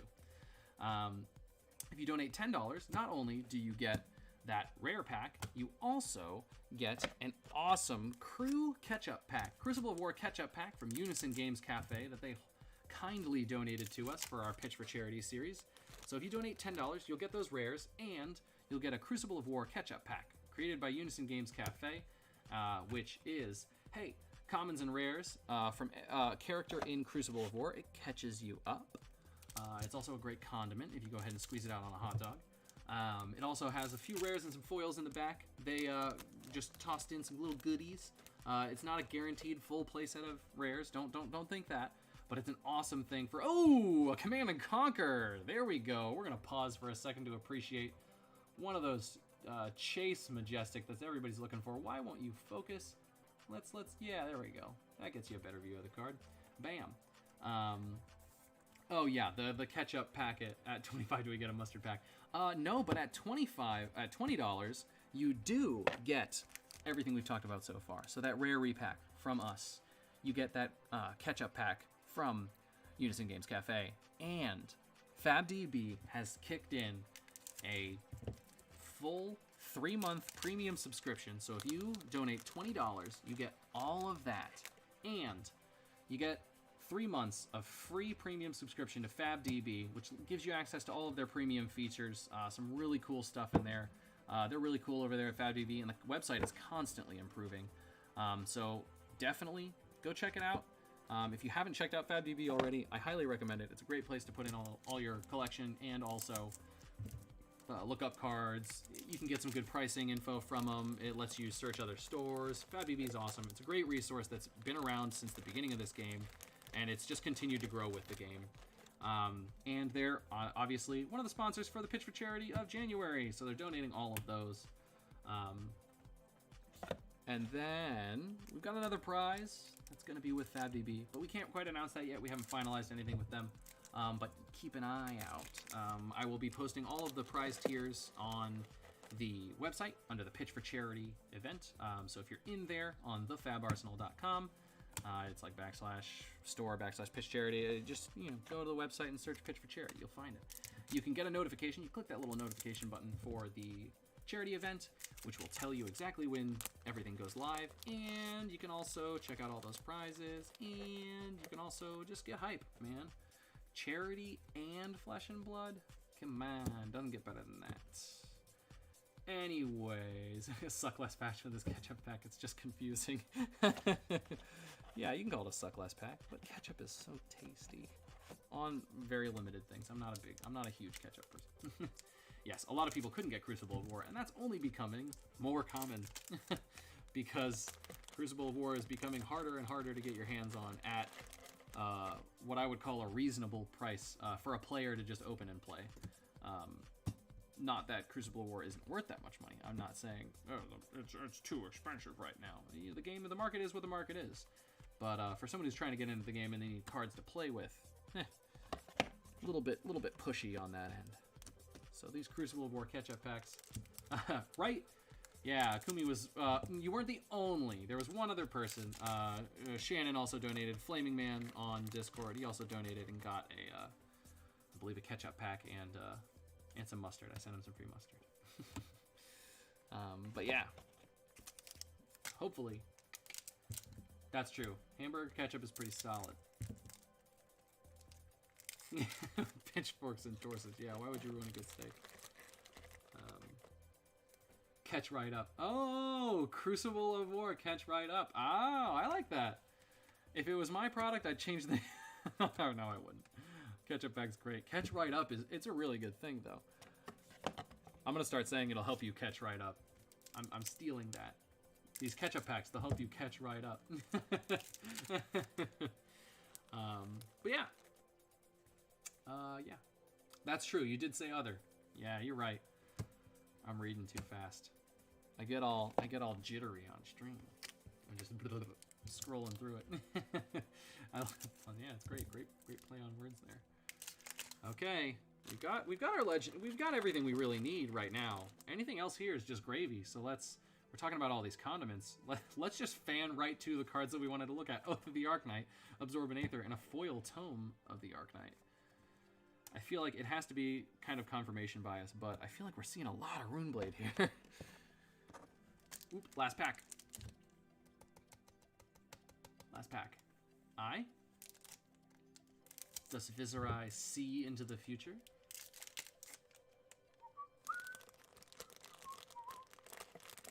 Oh, yeah. Definitely. Check your LGS. Definitely support your local scene before you support the broader scene. And A Life for a Life is our final foil. And that's Arcane Rising case. Yeah, definitely support your local scene before you support the broader scene. But I definitely, honestly, even appreciate you considering sending out your rares and commons to content creators and people that are going to, you know, repackage them and put them out into the community. A lot of people...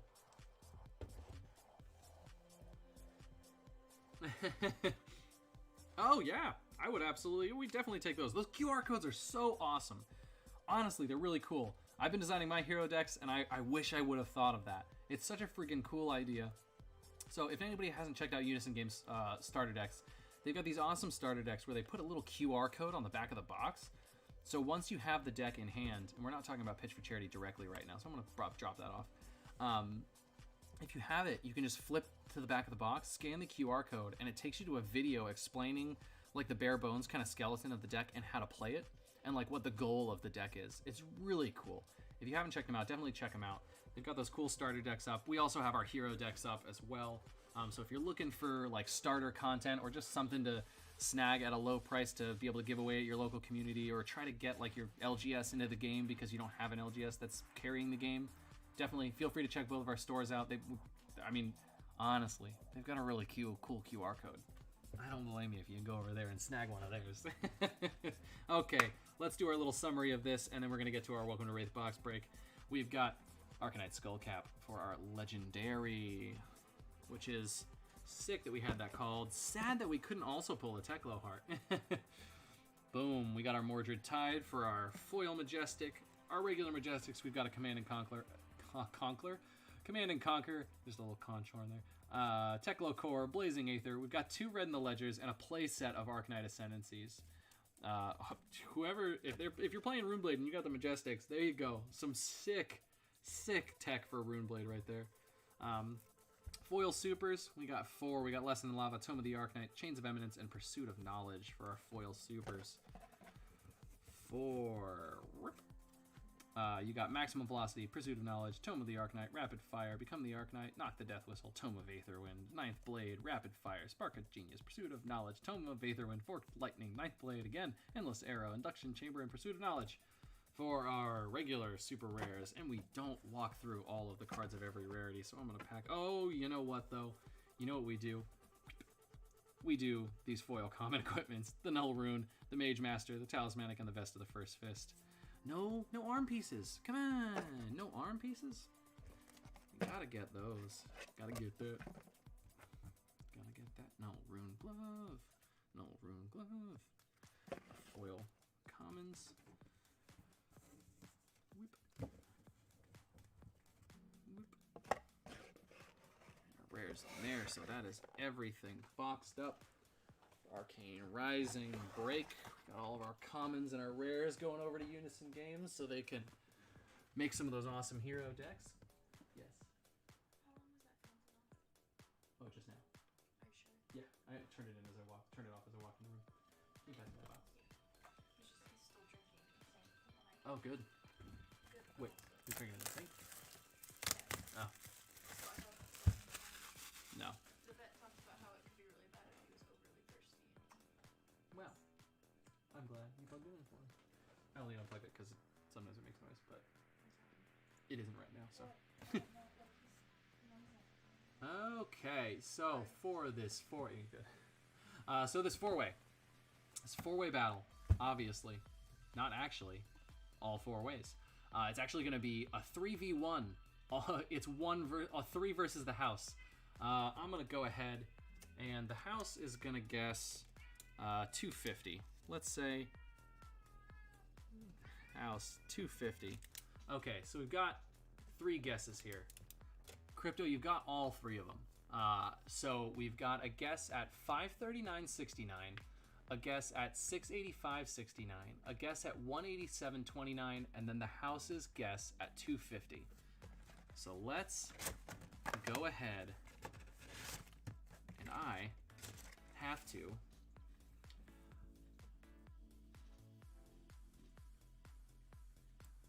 get my price sheet up here. Let's go ahead. I'm gonna actually minimize this, maximize that, open this. Products. Here we go. Gotta get that. Go into price profits. Get that price sheet. I've gone too far. There it is. Open link in new tab. Okay, so like I said, remember, it's just a box. It is one singular box, but the goal is to be the closest to the price, either going over or being under. So it doesn't matter if you're over or under. If you are closest, so let's say you guessed $10 and the box is worth $70, but the next guess up is, $300, you're still closest with 10. You still win. But if you say 5,000 and the box is $20, obviously you're way too far away. So it doesn't matter if you go over. So if you go over, if the box value goes over what you guessed, it doesn't matter. Whoever's closest still wins. At the time that these first started selling, the prices on these cards were a little different than they are now. Most of your legendaries are sitting at around 100 above. You've got Tectonic Plating at sitting at 101. You've got a few at, like, I think Mask of Momentum was sitting at 133. So it's all based, it is a full box. It is all based on our price sheet on the Price Profits page. TCG Player changes pretty frequently, or it should change pretty frequently with the market fluctuations. This gives me the ability to freeze pricing when the first person starts guessing and having everyone reference the same sheet. So it is all based off this. So when the first person put in their guess, we froze the price. Everybody references the same page. Prices are definitely different. Link to price prop? Yeah, let's go ahead and link to the actual item. Let's preview. Nope, that's the preview page. I need to go to. Let's go. Store.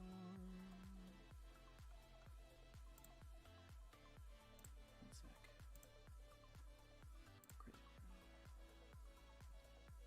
If I could just click a few keys on the keyboard, I would be quicker.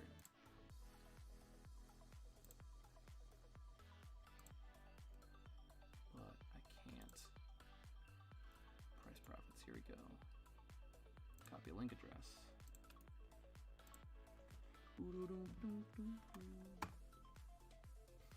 Keyboards all. Buttons can be hard. Yeah, they can.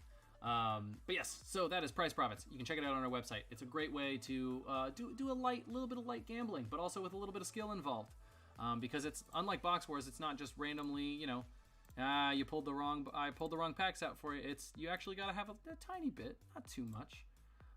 Okay, tiny bit of skill, or a tiny bit of, it's in your hands. Whether you win or lose, it's all in your hands. Okay. So let's go ahead and start cracking.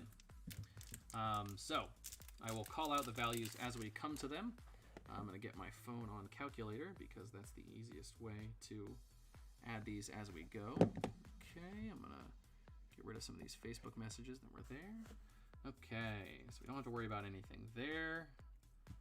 Okay, Sigil of Solace, Potion of Strength, Open Center. Nope, nothing. And commons will go over here. Get another legendary, yeah, right? If we just pull another legendary to this random box. I mean, this is one of the final 2 boxes from the case that these came from, so it's possible. I don't think we pulled a legendary in the other Price Profits. It's the Blessing Dealer and Snatch and a Stroke of Foresight. Nothing. Pretty sure that we haven't pulled the legendary out of these Price Profits yet. Ninja is sick. I don't know if anybody's I don't know how many people watched it, but I did just pull a cold foil Mask of Momentum in the final pack that I had bought. Should have picked -2. Yeah, right? I'm like, it's possible. -2 could always win. Breakneck, Time Snap, and a Flick Flack. Is Flick Flack rare? Nope. I think it's pretty much, at the time that this was, only supers were breaking a whole dollar.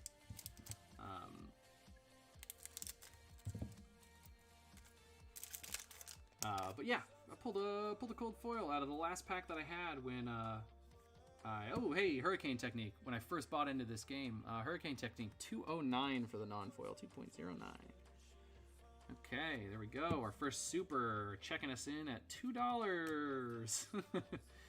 Yes, it is. That is definitely going to be something I keep. Absolutely. I actually didn't have one. I had one. No. Mask of Momentum was not one of the cold foils I pulled. I pulled quite a few cold foils early on in the game before we had any indication that that's foil. What am I doing with my rares? What am I doing with my basic rares? I probably just put them in the back. Flock of Feather Wilders, foil comment. No, I have been putting them there. What am I doing here? I'm gonna keep these. I don't have to keep these sorted as much as the other ones because all of this is going to someone. But yeah, I had a bunch of cold foils when the game first started, and I traded and sold and traded and sold to try to get more. But but yeah, you can check out the little video. You can watch me freak out and panic as I pull it. It's my most recent video. I like had a heart attack. I was so ready to just pull some foil common and be like, yep, that was the last pack.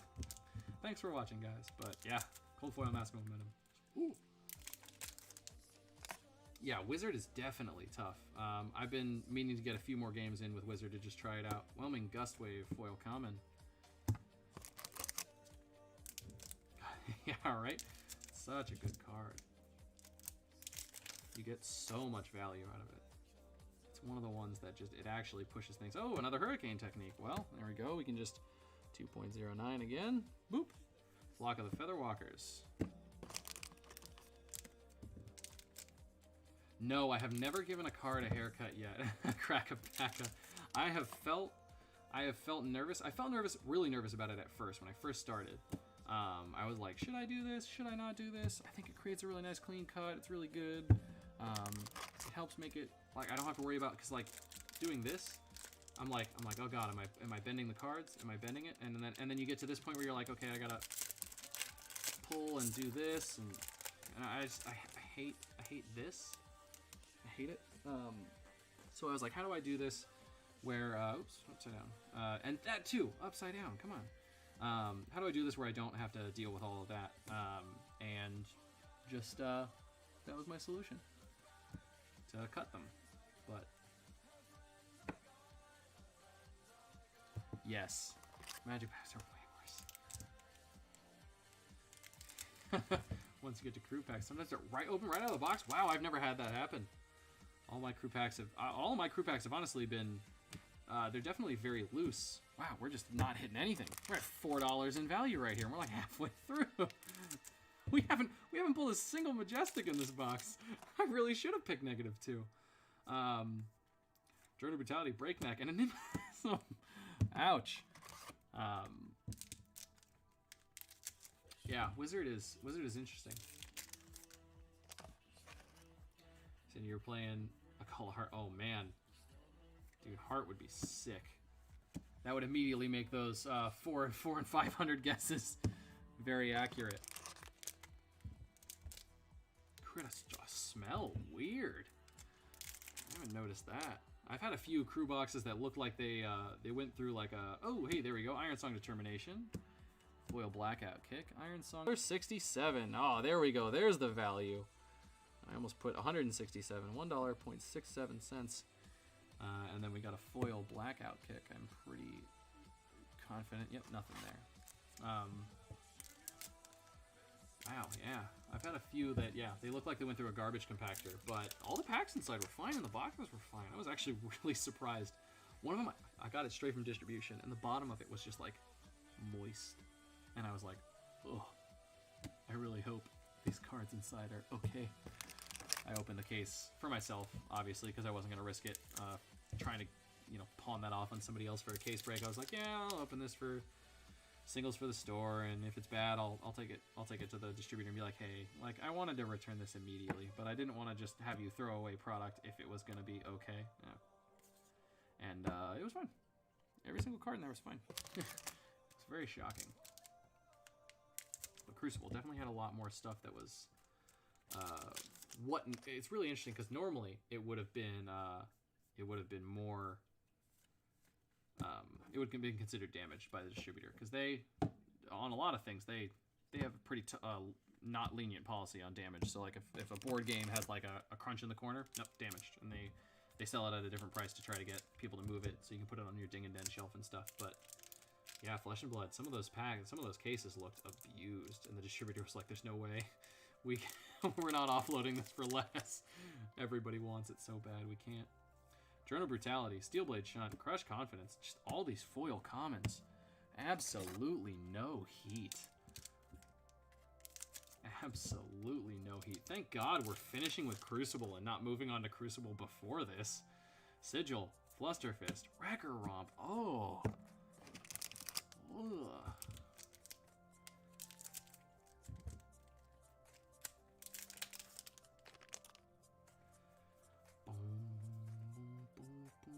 Blackout Kick. Oh, there we go. Spinal Crush. Finally, something worth sending home about.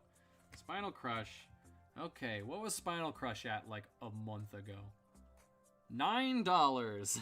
A foil Blessing of Deliverance. I think now that finally we're out of because we have the 7-way Welcome to Rathe. I think I'm gonna update it. And I'm gonna see if I can send everybody an email. I'm just gonna assign rares, like foil rares. Hey, there we go, a Forge for War for a super. I'm gonna assign like rares and stuff, just like a basic value. Anything that isn't like $1.18 for that Forge for War when it first came out, or like, a foil common, just something, just to keep the ticker moving up. Because right now it just hurts looking at this and being like, this box is worth $16. I mean, it's worth more now. Some of the card values have gone up, but Snatch, Sigil of Solace, but also some of them have probably gone down as well. I don't follow the supers as much as I probably should. Hopefully, let's see. Last pack. This is the last pack, and it's Rhinar, so Scabskins would be great. It'd be on theme. Slogism, Barraging Broadhide, Slogism, Raging Onslaught, Hope Merchant's Hood. Okay, here's our rares. Flusterfist, Barraging Beatdown, Stonewall Confidence. Oh my gosh. With the lowest guess of 187.69, Alan, you win that one. That's all you. This one majestic, a few supers, not even a foil super. Womp. Yeah, 1603. I mean, the big wins. Hey, that is the inherent risk with opening any product. Sometimes it's just not good. That was a bad box.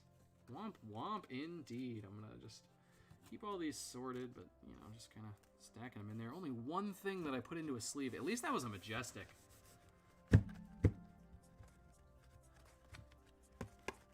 Okay.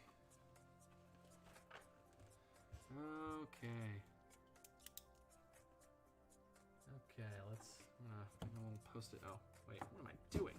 I need my veterinary post-its. Yeah, you were only off by like 160 something. But you win it. The value is only off by 160. But you know what? You could have put a heart. You could have won a heart for nothing. Pennies on the dollar. Pennies on the dollar. Okay.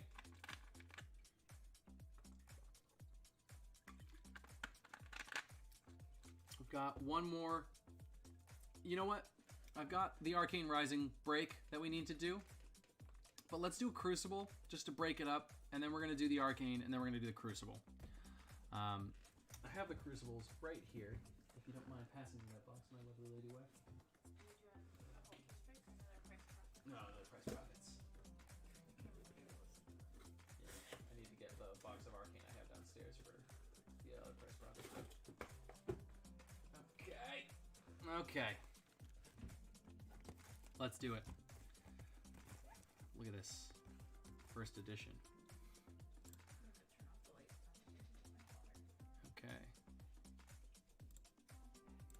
Can you do me a favor while you're down there?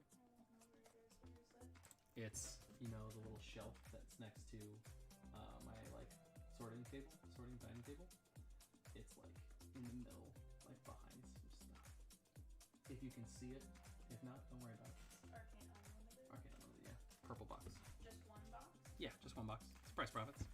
We got a price profits of every set today. Okay, let's go. Okay, we got to talk about the guesses here. This is going to be... We're going to do the 1v7. Just so this is the one with the most guesses in it. And I think I actually need to... 1, 2, 3, 4, 5, 6, 7. Yes, I need to get one more from the website because I don't have all of them.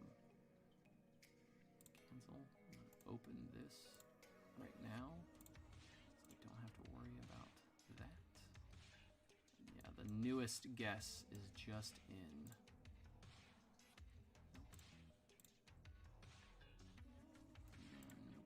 Where is it? There we go.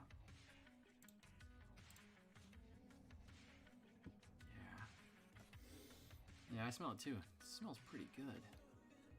Okay. Pulling this post-it note off so I can read them all off. I'm going to clear my calculator. This is Gabriel.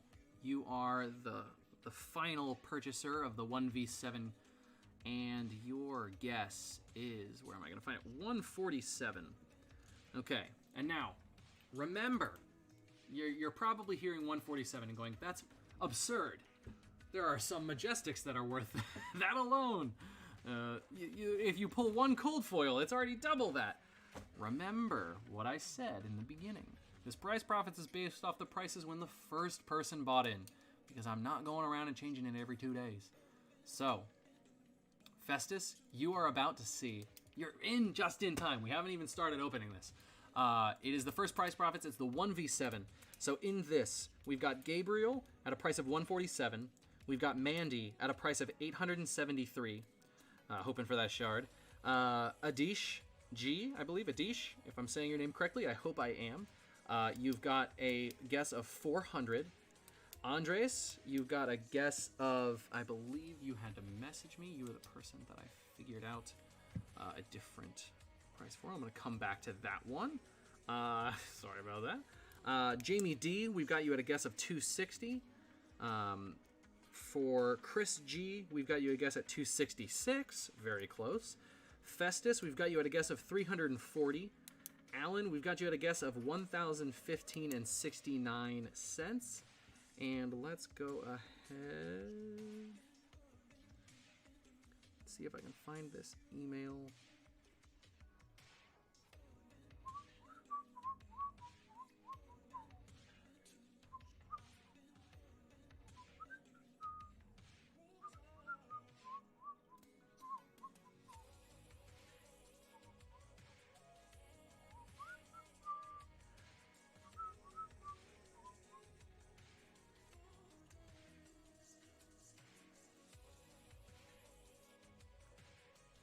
Okay, and then we've got the price for Andreas instead of that is 141.40. Okay. Okay, let me, one sec, just finishing one other thing up. I know it's super exciting when I do this. Super exciting when I do this. Dun, dun, dun, dun. Yep, there we go. Okay, so that was your old guess. This is your new guess. Okay, 141.40. Okay, so let's read those off again because obviously I read a lot of numbers, talked a lot, and then did nothing. Alan, 1015.69. Chris G, 266. Festus, 340. Jamie D, 260. Andreas, 141.40. Adish G, 400. Mandy, 873. And Gabriel, 147. Yes, we've got so... That's exactly what it is. A very interesting range of guesses here. So this should be very interesting to see where we end up based on pre-spike pricing for a box of Crucible of War. Okay, let's get started here. We got 24 packs. Yeah, it's a close one. Okay, let's remember, Crucible. Are you early or late? Ah, you're early. This is a very early print box. Okay, so as some people might have realized when I was from some of the other case breaks, they oh my god! Pack one! Pack one! This is a late box. Never mind. They put the foil in the front. Oh my god! Oh my god! Okay, well, there we go. We're starting it off with a Bloodsheath Scalata. Oh my god. Boom. Okay, so it's just downhill from here, right? Hot. Woo. Oh my gosh. I'm gonna put that in sealable inner, as it deserves. Let's get those scissors out of the way so I don't accidentally bump it. We're gonna go ahead and just... First pack, okay. Well, there we go. So that's the spice. Now the fun part is when I get to add it to our calculator. Shard and Shion is still popular. I mean, it's true. There we go. Sealed away. Wow. Bloodsheath Scalata. First pack. What a way to start a break. Okay. What was Bloodsheath Scalata worth a long time ago? Remember the good old days where you could buy a Bloodsheath Scalata either through TCG Player or Midtown Merchant for $57.99? I do, because that's what the last time I updated this price sheet. So our box value is at $57.99 right now.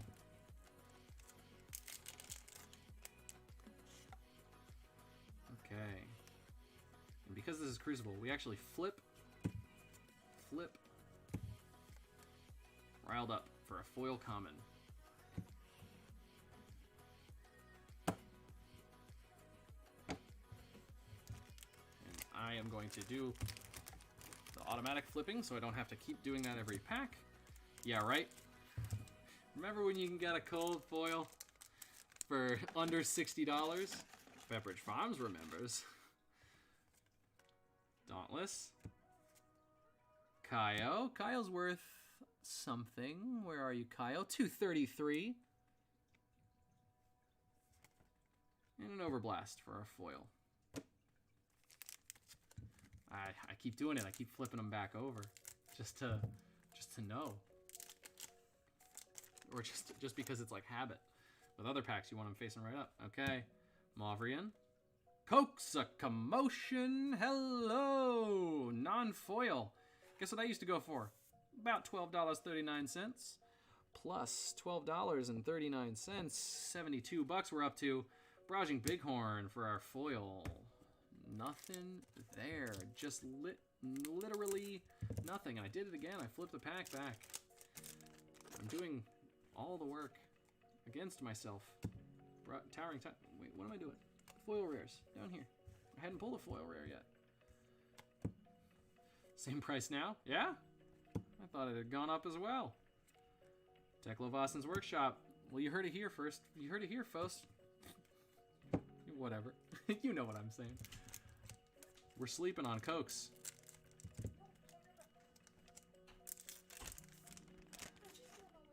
It's okay. I can find it. Cindering. I'm getting in my old habits. Centauri, Kasai, Centauri, Saber, Sellsword. Why do I keep saying Saber and Centauri? I just keep saying the wrong words. Kasai, Centauri, Sellsword, $283 on the website. Look at that, $75 for this box, and a Teklovasins for our foil.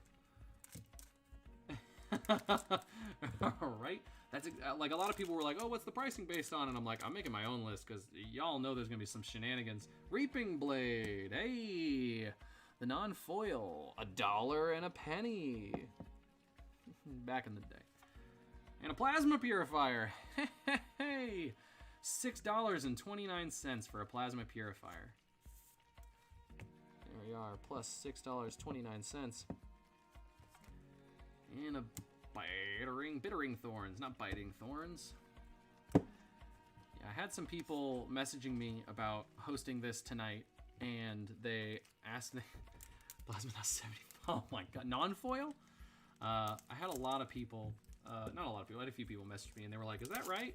Is the price on this right? And I was like, yeah. And they were like, but that like puts your box value, like what you get, like 200. And I was like, yeah.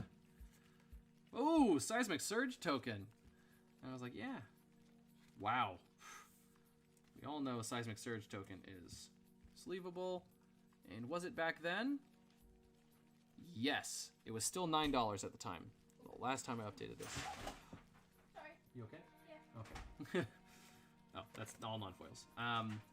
But yeah, I was like, yeah, absolutely. I want to get these cards out to the community for prices that are affordable. And also, I don't like seeing so much sealed. Also, this was already a broken case, so in my opinion, let's crack it, baby. Let's do it. I gotta put my money where my mouth is. I want people to play this game. I want people. Sometimes you just gotta do it. Crane Dance, foil rare. I'm pretty sure that wasn't breaking $1. Nope. Very few. I didn't really. So if the non-foil of a card wasn't breaking anywhere near $1, I didn't even look at the rare, the foil version. So you might also be thinking, no, that foil's always been $1. I also didn't put anything on there that wasn't worth $1. Plasma barrel shot, $1.12. I hope everyone is enjoying this so far, because I really am. Let's see, Soul Bead Strike. Now, you know, in all fairness, these will be the last Crucible for price profits, but couldn't do a case break with them. I wasn't going to open them myself. The community might as well get the fun of. Ooh, Centauri Saber, and those are the actual words for that card. $1. Wait, which one is this? This is 79, left facing. It's $1.08. At the time, there was a slight price difference between the two cards. Oh, Magnetic Shockwave. The right facing one was, whereas the left facing one was $1.08. Magnetic Shockwave, $6.49. Back in the day, with a box value of just over $100. Cindering Foresight for a rare. Wow. Okay, who's leading right now? Gabriel? Yeah, no. Andres is leading. He's at 141. Even with a cold foil, that low guess. Oh, Cindering Foresight is foil. I like sorting. A Rune Chant token! The most short printed token of all time! Okay. Halfway through, how can you let it go? I'm not shipping that out, I'm keeping it. It's a scam. You can't joke about that stuff. There actually have been a few scams going on, which is such a bummer. Rock Slide Trap, I know, was one that was over $1. Rock Slide Trap. The traps were all like just barely. Oh, Rock Slide Trap was $1.87. 1.87.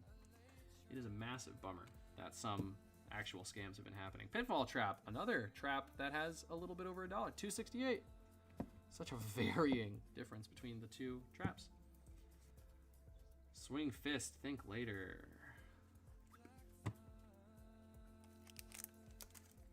One per case.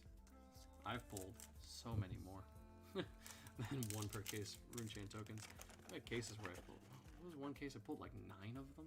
Stupid. Reinforce the line. Runeblood Barrier. What was Runeblood Barrier worth a million years ago? Runeblood Barrier was worth $4.73. Snapback for our foil common. Okay.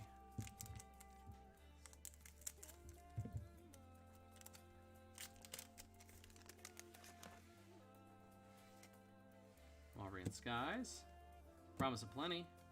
Flying Kick. Oh, Ira. We have an Ira here. Was Ira worth any? I don't think she was at the time. If she was, I'm gonna have to go through it. Nope, only the rainbow foil was worth over $1.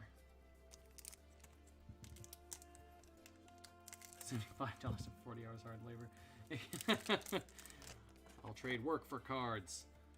Towering Titan. Rushing River. Oh, cold foil Sledge of Anvilheim. This is a box.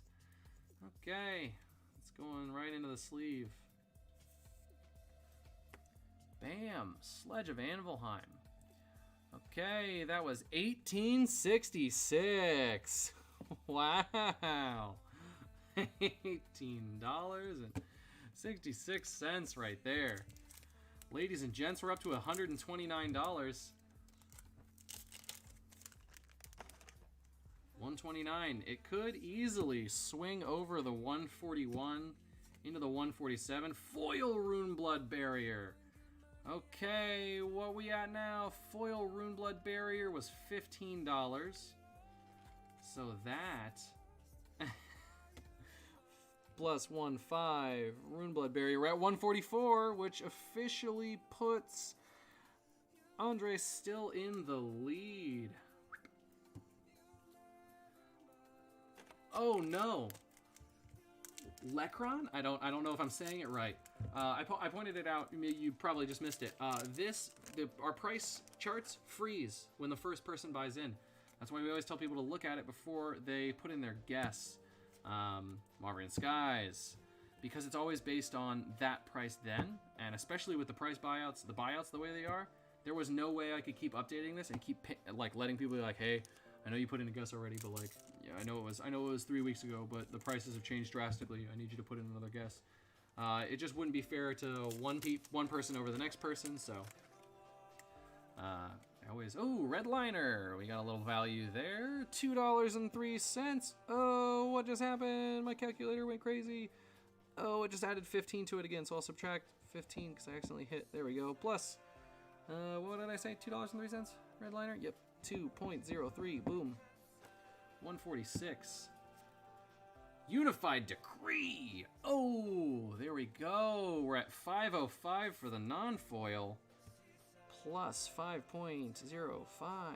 We're at 151. Blessing of Serenity for our foil. Yeah, I had to think about it, how to do it fair, and the only way was to just freeze it. It's also fun to just look back on what the prices used to be. It's like those little magnets that you put on your fridge, where it's like, in your birth year, what was a loaf of bread worth? And you're like, it's like $1. And then you get the one for like your parents and it was like 25 cents. And it's funny to look at. Except this is a card game and you're like, hey, what were the prices, about a month and a half ago? Tripwire Trap, we know that has a little bit of value. $1.89 plus 1.89. Boop. 153.23. Flip it, Overblast.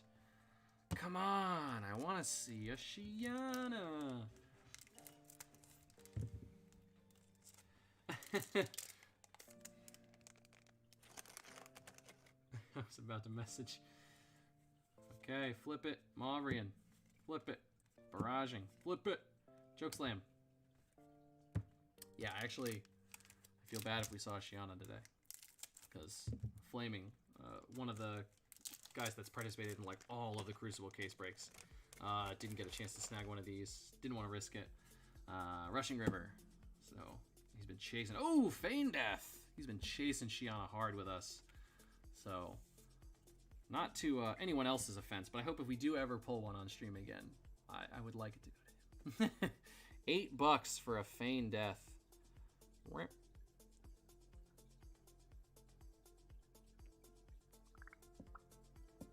Okay, so we're at 161 total. Oh, with a foil Twinning Blade. Not the, not the extended art, but foil Twinning Blade. What was this little baby worth? Twinning Blade foil, $12.50. Wow, a whole $12. Somebody got a market check on that right now. Okay, this is the final pack. Blow on it for good luck. Let's see. We're at 173. I haven't done the math. I don't know who's closest right now. We've got a few things that are, a few people competing for that close spot. Crane Dance. Aether Conduit, that had a bit of value, even the non-foil. Aether Conduit, $1 even. So that's 174.73 back in the day. Final chance. Final chance for a Rune Chant token. Woo! Okay. So that puts our final value at 174.73. We have... I think that means it's going to Gabriel. Minus 147. He's 27 bucks off. And the next one, yeah, was 260. So I think, yeah, because 147 is close.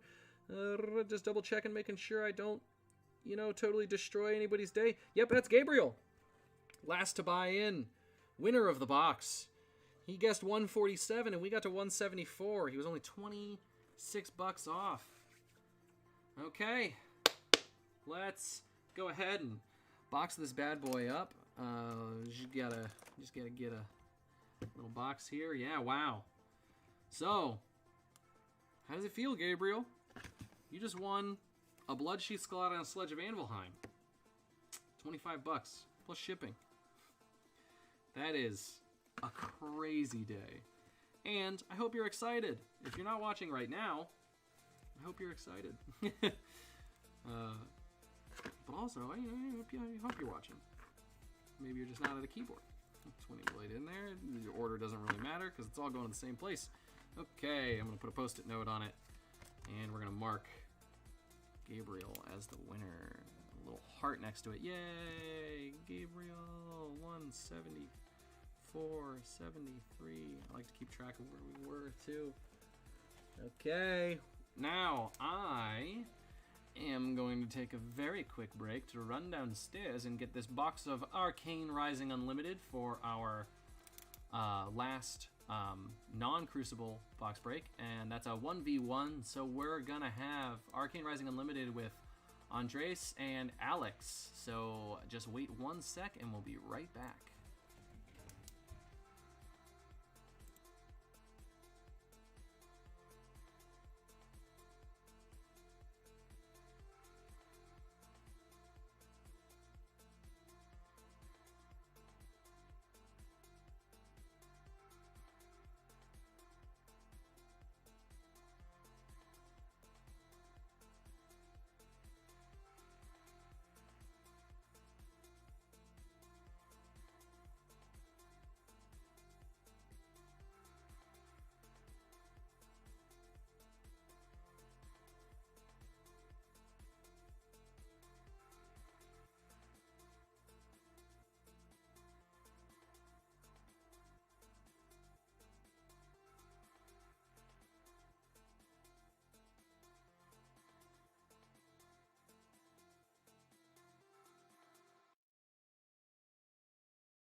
Okay, and we're back for one box of something not Crucible, and then right back to hopefully another banging finale with a box of Crucible after this. Hopefully, also, we just pull an eye in this, because that would be really fun.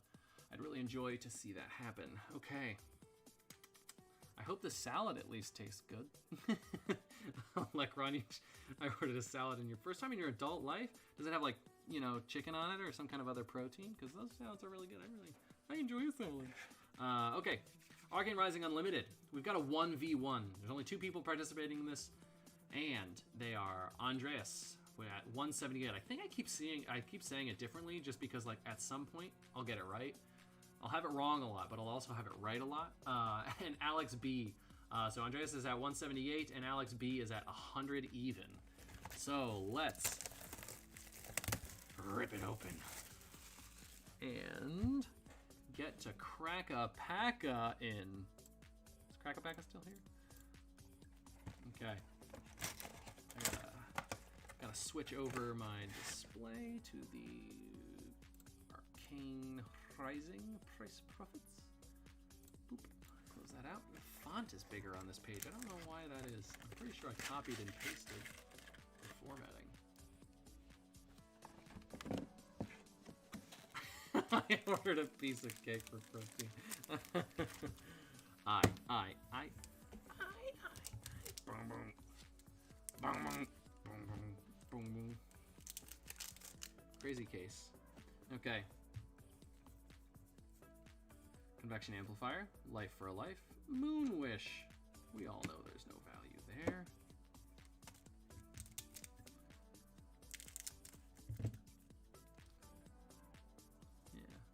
There's no. We all know moon wish isn't. Okay, take aim. Pedal to the metal. Vigor rush.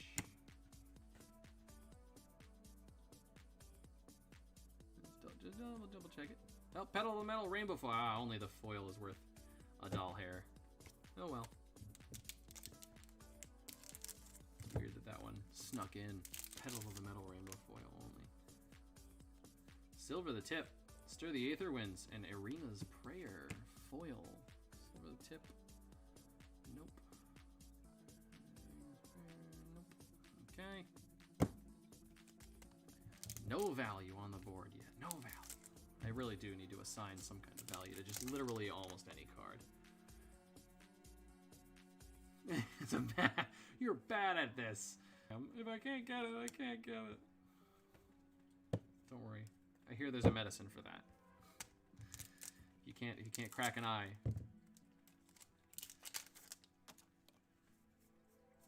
Take Viagra. It'll get you there every time.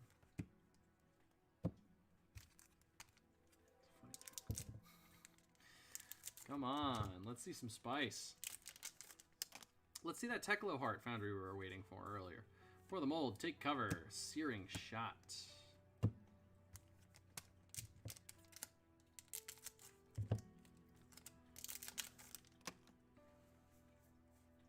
Convection. Spellblade. Throttle.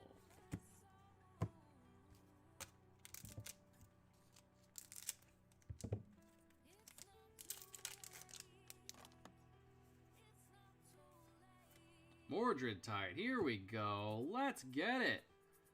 And a zap for our foil, but Mordred Tide. What were you worth when the first person bought into this? $13.99. 3.99 plus whatever comes next. We're at $13.99 for our value, ladies and gents.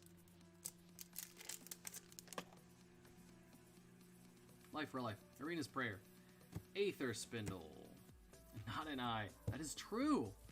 Mordred Tide is only the beginning. Silver the tip. Plunder run. Bigger rush. Wompity womp.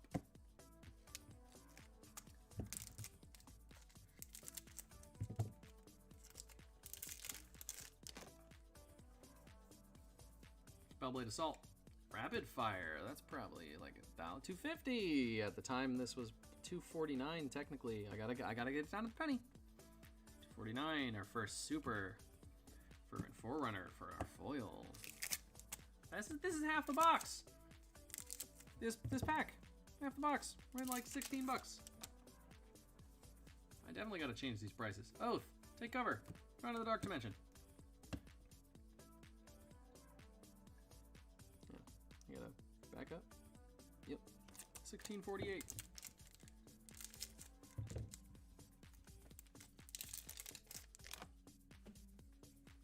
Take aim. Ninth Blade. Hey, that's worth some money. $2.99.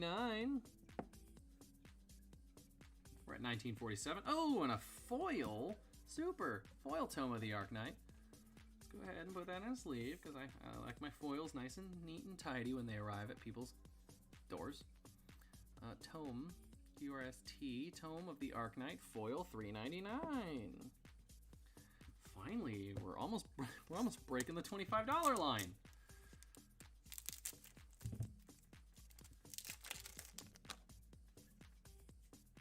Aether Spindle, silver the tip.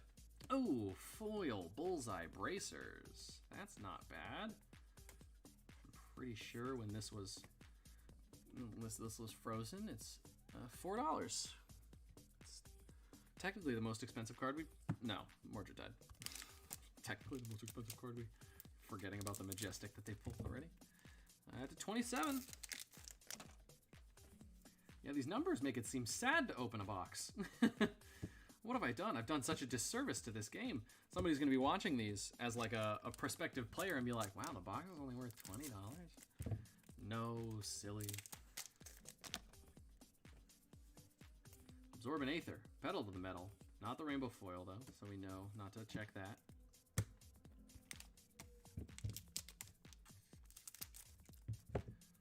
See an eye? Yeah, we got a few more packs. We definitely got time to see an eye. Oh, silver the tip. High Octane. That's that border that we want. High Octane, $10 for the non-foil. Storm Striders. Oh my god, did you call it again? No way. No way. Who said Storm Striders? You did. You called it both. You are a magic 8-ball.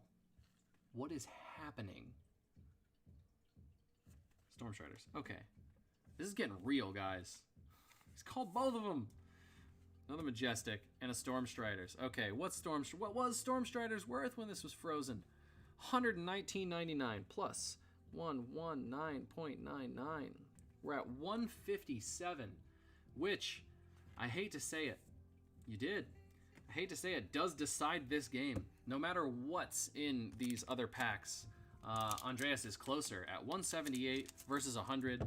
We have crossed the midway point between the two. Yeah, we've crossed the midway point between the two with that bomb explosive legendary there. Rip me, Alexander the Great King.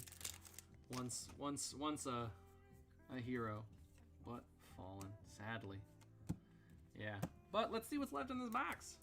David Blaine tried to tell you, looking for the shoulder symbol. There is. How'd you do it? There's multiple walls. What powers do you have? Plunderon, Pedal to the Metal, non-foil again. No foil Pedal to the Metals. I want to put that foil Pedal to the Metal dollar. Can I get a box of Crew and he calls you? Yeah, right. I'm gonna start calling him every time I want to open privately too. What's in this box? Tell me. What's in the box? Take aim. Lesson in Lava. That's gonna add a little bit. Lesson in Lava. $3 for the non-foil. Hey, foil Pedal to the Metal. It's $1. Yay! I almost put it in a sleeve just because it had, you know, $1 value. Just as like a reflex of, oh, value card. I gotta sleeve it. Aether Spindle. Life for a Life. Voltic Bolt. I still don't either. And the chances of that go down day by day. But that's okay. We don't have to have every card all the time. Oath of the Arknight, take aim. Or at least that's what I keep saying to myself, so that I don't spend, like, you know, my life savings on Flesh and Blood. I spend enough as it is. Okay, last pack. We already know the winner, but it would be cool to see some spice here. It would be nice to see. Oh well. You still got a Storm Striders for what, $40? Woo! That's what's up. We've had some good price profits. Everybody's getting a good deal, except for that first one, really. Just ignore the first one. Ignore the man behind the curtain. There we go. Let's go ahead and get this all tucked in here, nice and today. Yeah, she is different. She's got some of the best card art. I've actually been talking to the artist who did that work on LinkedIn. I was actually doing a little bit of an interview with him. Obviously, there's a lot of stuff that we can't talk about because artists do have NDAs, and they're not allowed to just talk to you about what's the next thing you're working on. People ask dumb questions like that all the time. But yeah, it's interesting. It is some of the best. I think it's definitely some of the best art. So 161.45 going to Andres. Okay. We have been talking about her. You think her ears are burning? You think her ears are burning? Burning. Closing that. We're going back. Okay, guys. Crucible War. The final. I need the final one. Yeah. No, don't call this one. Don't call it for him. Okay. I need to grab the most recent order because I did not have it on my little post-it note. Is it Alex? I think it is. Oh my god! Just let me. I hate it when, like your little scroll bars at the bottom of the screen, but also that activate. Oh no, Alex, that was you on that. Here it is. The final one. Oh, it's Festus on the 1v3. Festus, you were in on that 1v8 too. You might have forgotten buying into it because you bought into it like you were like the first person to buy into it, and it's just been a long time. But you were actually in on that first one too. Okay, Festus, what's your guess? 850? Okay. Okay, guys. Here we go. We've got 4 people here. We've got 4 people. Oh, man. You know what I didn't talk about? I didn't talk about the fact that, Andres, you also won a prize in that first Crucible break. You were the second closest because it was 147 and 141. Andres, you get a prize as well. It's a consolation prize. So you're going to be getting a gift card to the Fab Arsenal. It'll be emailed to you shortly after all of this. And I figure out everything that's going on with all of them. And I start packaging some stuff up and do all the other stuff that I have to do. It'll probably come to you very late tonight very early in the morning tomorrow, honestly. But yeah, so this box, we've only got 4 people in here. So you've got Toby with a guess of 1,000. You've got Alan, 1,000 even. No change on that, just 1 and 3 zeros. Alan, we've got a guess of 1,011 and 69 cents. And then Chris is he's playing the long game. He's hoping that there's not too much in this box because he's only got a guess of 125, which is totally possible with the old pricing, as we've talked about multiple times. Festus, you've got a guess of 850. That's honestly a really good. No, there's no consolation for a 1v1, sadly. No consolation for a 1v1. There are consolation prizes for 1v3 and 1v7s. Right? Oh man, you get big enough to, oh. Akumi, stop. You can't talk like that. We're in public. Just the thought of getting a promo Shiana from LSS. Ooh. Okay, but yes, we've got Toby at 1,000, Alan at 1011.69, Chris G at 125, and Festus at 850. Let's rip in here and get these packs of Arcane out of the way. I've got a huge pile of just things. Yes, it does need to be fire, but you could. But see, the thing is, guessing high is great, because if you're the highest and this box is bombed, you walk away with the bomb box. That's my favorite thing about price profits. It makes you think, do I want to guess what statistically is more probable?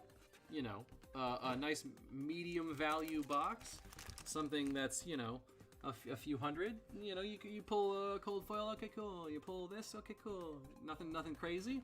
And you get all of those cards for, less than you would have paid if you bought the box outright at a store. Or do you guess insanely high and hope that pull a shard and you get a shard for literally nothing? Gotta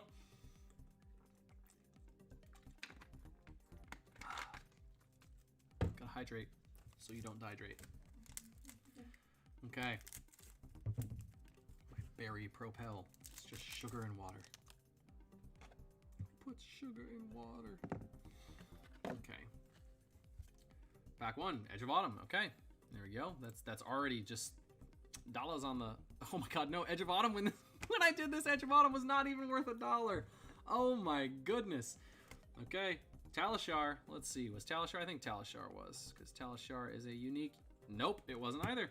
Talishar was also not. I might use that word, dodge. Crush the week. Wow. I was all like, oh yeah, we've got value here already. No, we don't. No, we don't.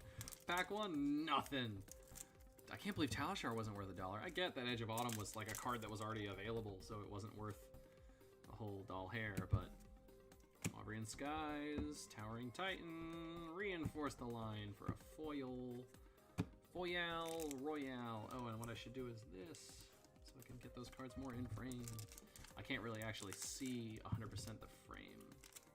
It was working before, but I think this will look better. Mandible Claw. Let's see. Mandible Claw. Nope. They weren't worth anything. Crane Dance. Rune Chant for a foil common token. Whoa.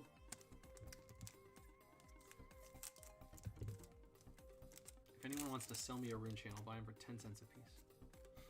I want to plaster my walls with them. Sleep Dart. My wife emphatically just says no. We'd never be able to sleep. Just glowing purple all over the house.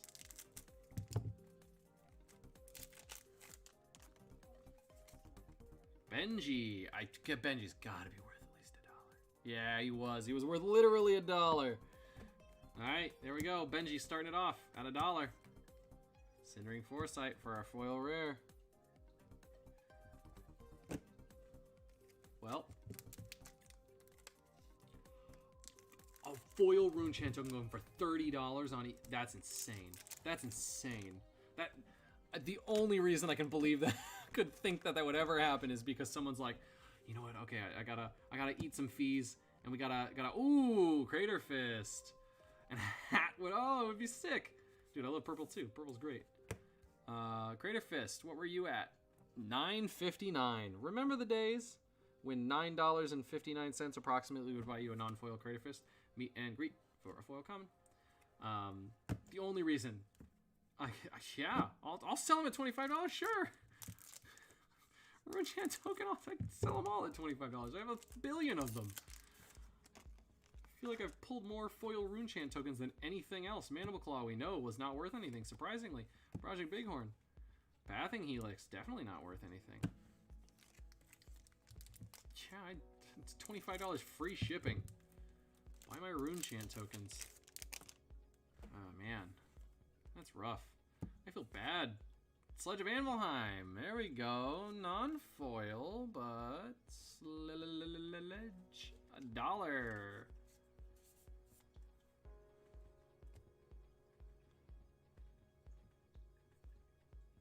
Oh, well, I didn't really need to sleeve that, but I did anyways. Oh, Breeze Rider boots. My God. Guys, these are from the same case. This is, whew. Remember when you could buy Breeze Rider boots for $46.68? Because that's what you could. We're up to $58. No way. A foil bauble for $110? $130? I go, wow. I mean, yeah, but also, there we go, guys. I forgot. I mean, this is a hot ticket item. I'm gonna, oh my God, I'm gonna throw it around and just put a bunch of dings and dents in it. No, I'm kidding. Barely fell. These in there.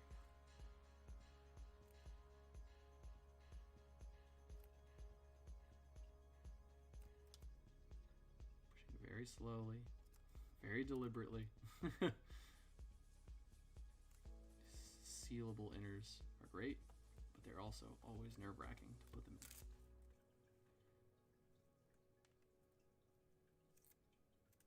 There we go. Light play. Light play. Just pushing it in. Light play. There we go. Wow.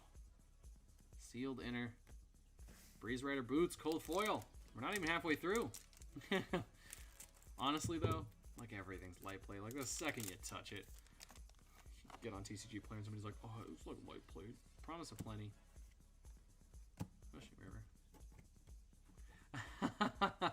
River. Foil Rune Chants. Yeah, you gotta get that OTK deck. Oh, poison the tips right after that. A foil poison the tips. Okay, I gotta scroll down to view the price on it, but we know it's worth something. Foil. Poison the Tips was... Poison the Tips, $9! The rest, that's just commons. $9.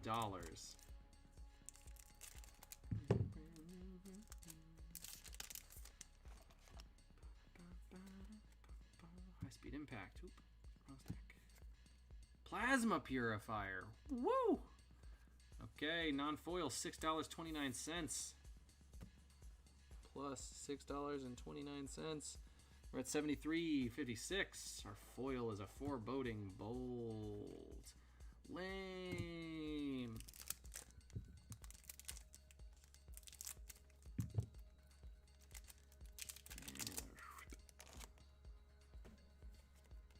Zen State. I think this was created when Zen State was nope, when the standard Zen State didn't have any value, but the foil was worth $9.47. Sadly, that's not foil. Okay, Pitfall Trap. We've got what, $2.68? Yep. 2.68. Boop. $76.24. Push forward for our foil. No value there.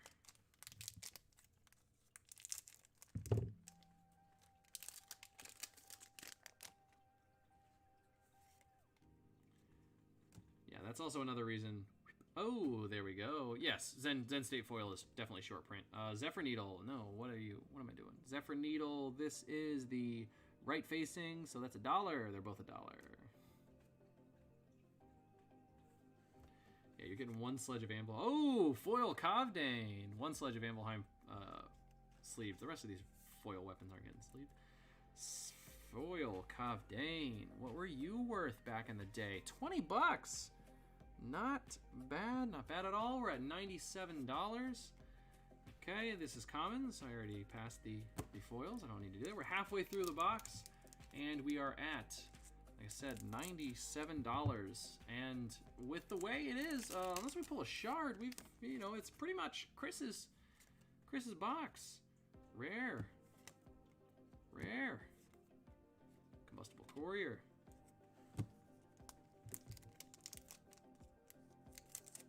Wow, 20 cases, only one foil Kavdane. I've had a few, not too many though. High-speed impact. Fine Center, there we go. Okay, Fine Center is just above where my screen is visible, so let's scroll up a tiny bit. Fine Center, $4.57. Remember the days when $4.57 could, ooh, a foil Runejam token. I need to put that in the foils.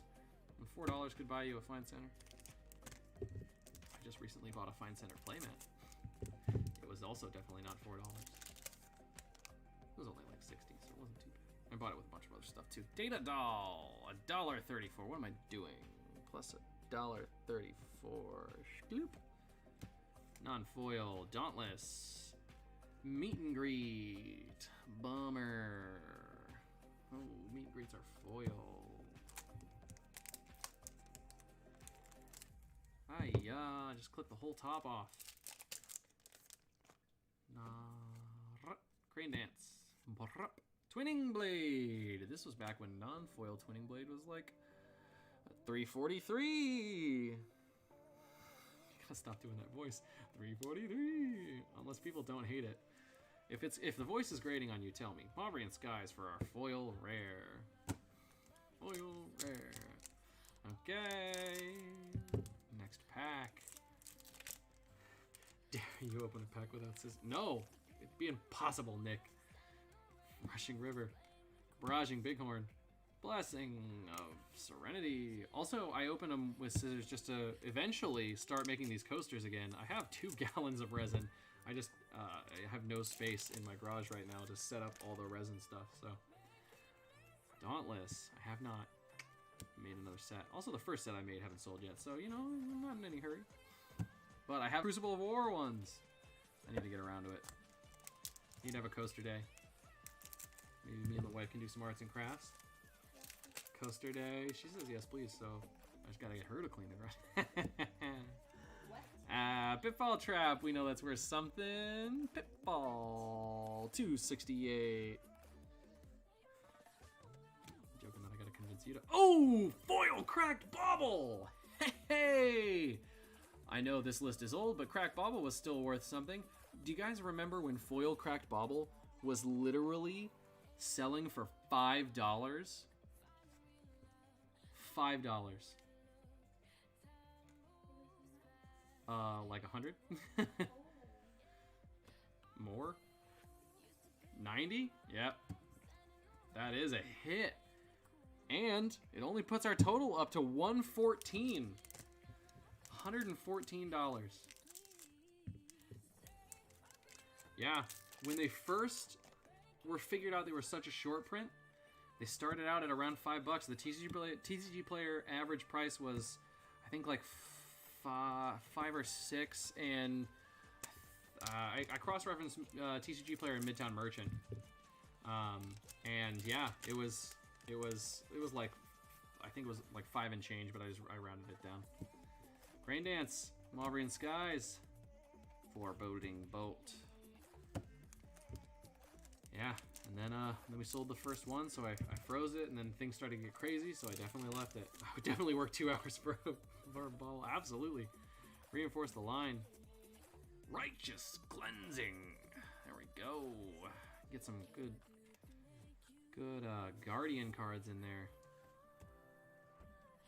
Righteous Cleansing, sitting at $5.99 back in the day. You could buy a foil bauble or a Righteous Cleansing for about the same doll hairs.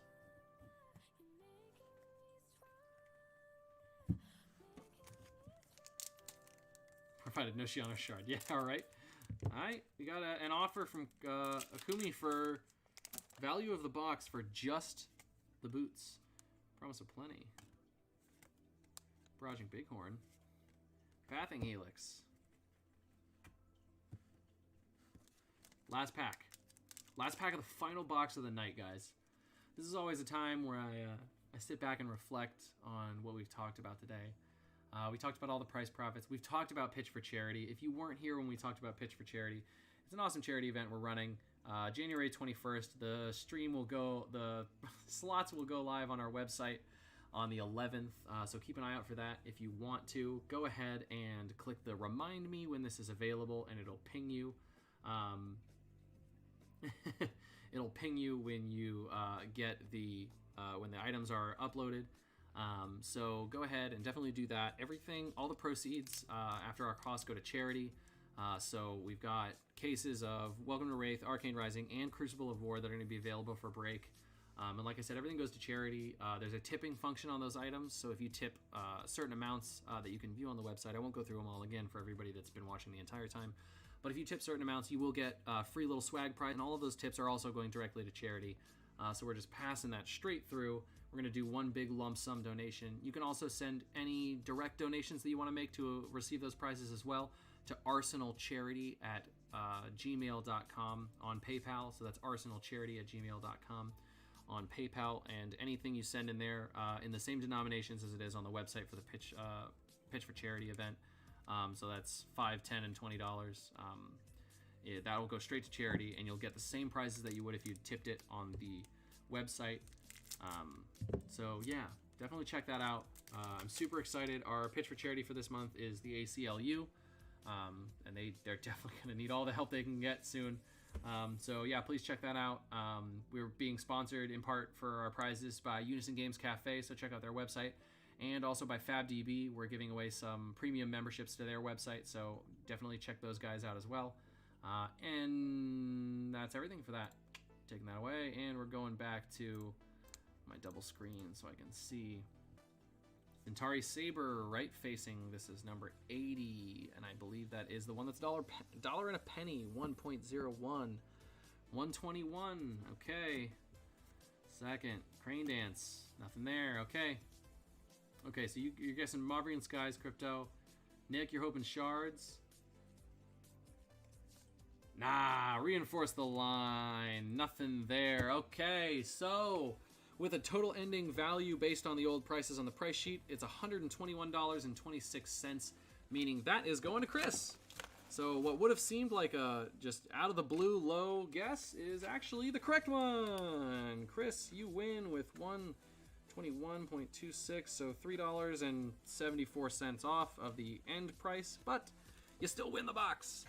It's all yours. And remember, you got some offers on some of those cards, so definitely, guys, if you want me to pass on your info to Chris so he can get in contact with you so you can try to buy some stuff off of him out of this box, feel free. I will pass that on, and if he does desire to do so, we will go ahead and I can arrange that. I will be the middleman. I'm guessing 0 from now on. Hey, -2 won once, so okay, so that's all going to Chris.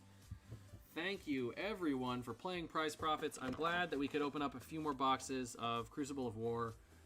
It's great to get those cards that are becoming increasingly rare and that are really, honestly, at this point, some of these cards are just necessary for the meta. Like, there's cards in here that they make or break decks. So I'm glad that we can get some of them out there.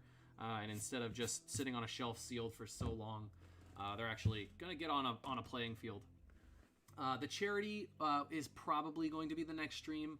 I'm not 100% sure if that's going to be the next stream. I might have a case break next week to just put it up and break it that week. I'm trying to look at my stock and see what I'm going to have available / what will be coming to me through distribution channels. So I want to make sure that we have all the stuff for the charity set aside as much as we can. Yeah, it could be. I would love it. I mean, we've pulled Fables in the pitch for charity before, so I mean, I think they were both rainbow foil, but you know, it's cool when we're doing a charity event and good things happen to the people that donated then. Yeah, so I'm super excited. Yeah, there should be. I'm probably gonna find something to stream next week, whether it be something not break related or a break.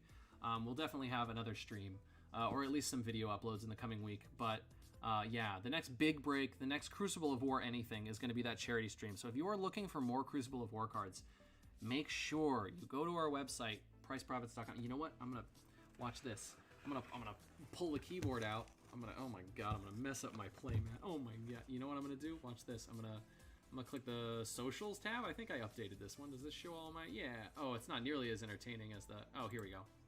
There we go. We'll put it on the ending tab. Stream is ending, but it's not over yet. I'm gonna drop you all a link right to the Pitch for Charity page. Again, I dropped one a long time ago, but let's go straight to it. Products. I'm gonna find it here, and I'm gonna drop it straight to you, so you can go ahead and just click right on there and click that notify me when this is back in stock. Because right now, what you're gonna be looking at is literally just a bunch of sold out items. Control C. Oh, okay. I gotta view this on the other thing. I can't chat from. Weird.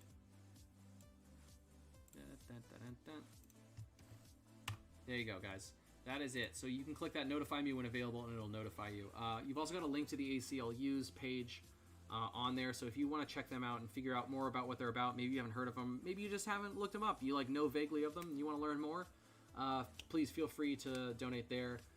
Also, if you have a work charity thing where like they match your donations, please, if you donate through that, I will still send you the prizes. So if you have something like that, please go ahead and do that. I would love to get more money to the charity while also you getting cool prizes. But if you don't, please, like I said, arsenalcharity@gmail.com on PayPal if you just want to do the smaller donations, or make sure to be on our website on the 11th and be ready. Be at your computer, be at your phone, because those are going to be going up, and I guarantee you the Crucible of War ones are going to go very quick. But yes, thank you so much, everyone, for coming out and watching the stream. Thank you so much for watching. We just recently passed 100 subscribers not too long ago. We're at 115 right now. I'm super excited. So please, if you haven't subscribed already, click that subscribe button, click the like button, drop some comments on my other videos. Get me bumped up in that algorithm. We want to spread the channel as far as we can. We want to get these case breaks to as many players as possible. So if you know somebody that's just getting into the game, this is a phenomenal way, after buying like a hero deck or a starter deck from either our website or Unison Games Cafe or your LGS. If your LGS has product, please buy from them. Because if you don't buy from them, they're not going to keep carrying the game, and you're not going to be able to keep playing. So definitely do that. But yeah, case breaks are an amazing way to start collecting. So we definitely want to get new players into it. We want to get old players into it. We want to keep playing. So yeah, thanks for coming out, guys. Have a good night. I hope you guys had a happy new year. And let's get ready to raise some money for charity. Let's get our fab on in this new year. Nothing can stop us now. It's 2021. It's got to be better than 2020. Let's go. Okay. Again, guys, have a good night. May the pulls be with you. Talk to you later.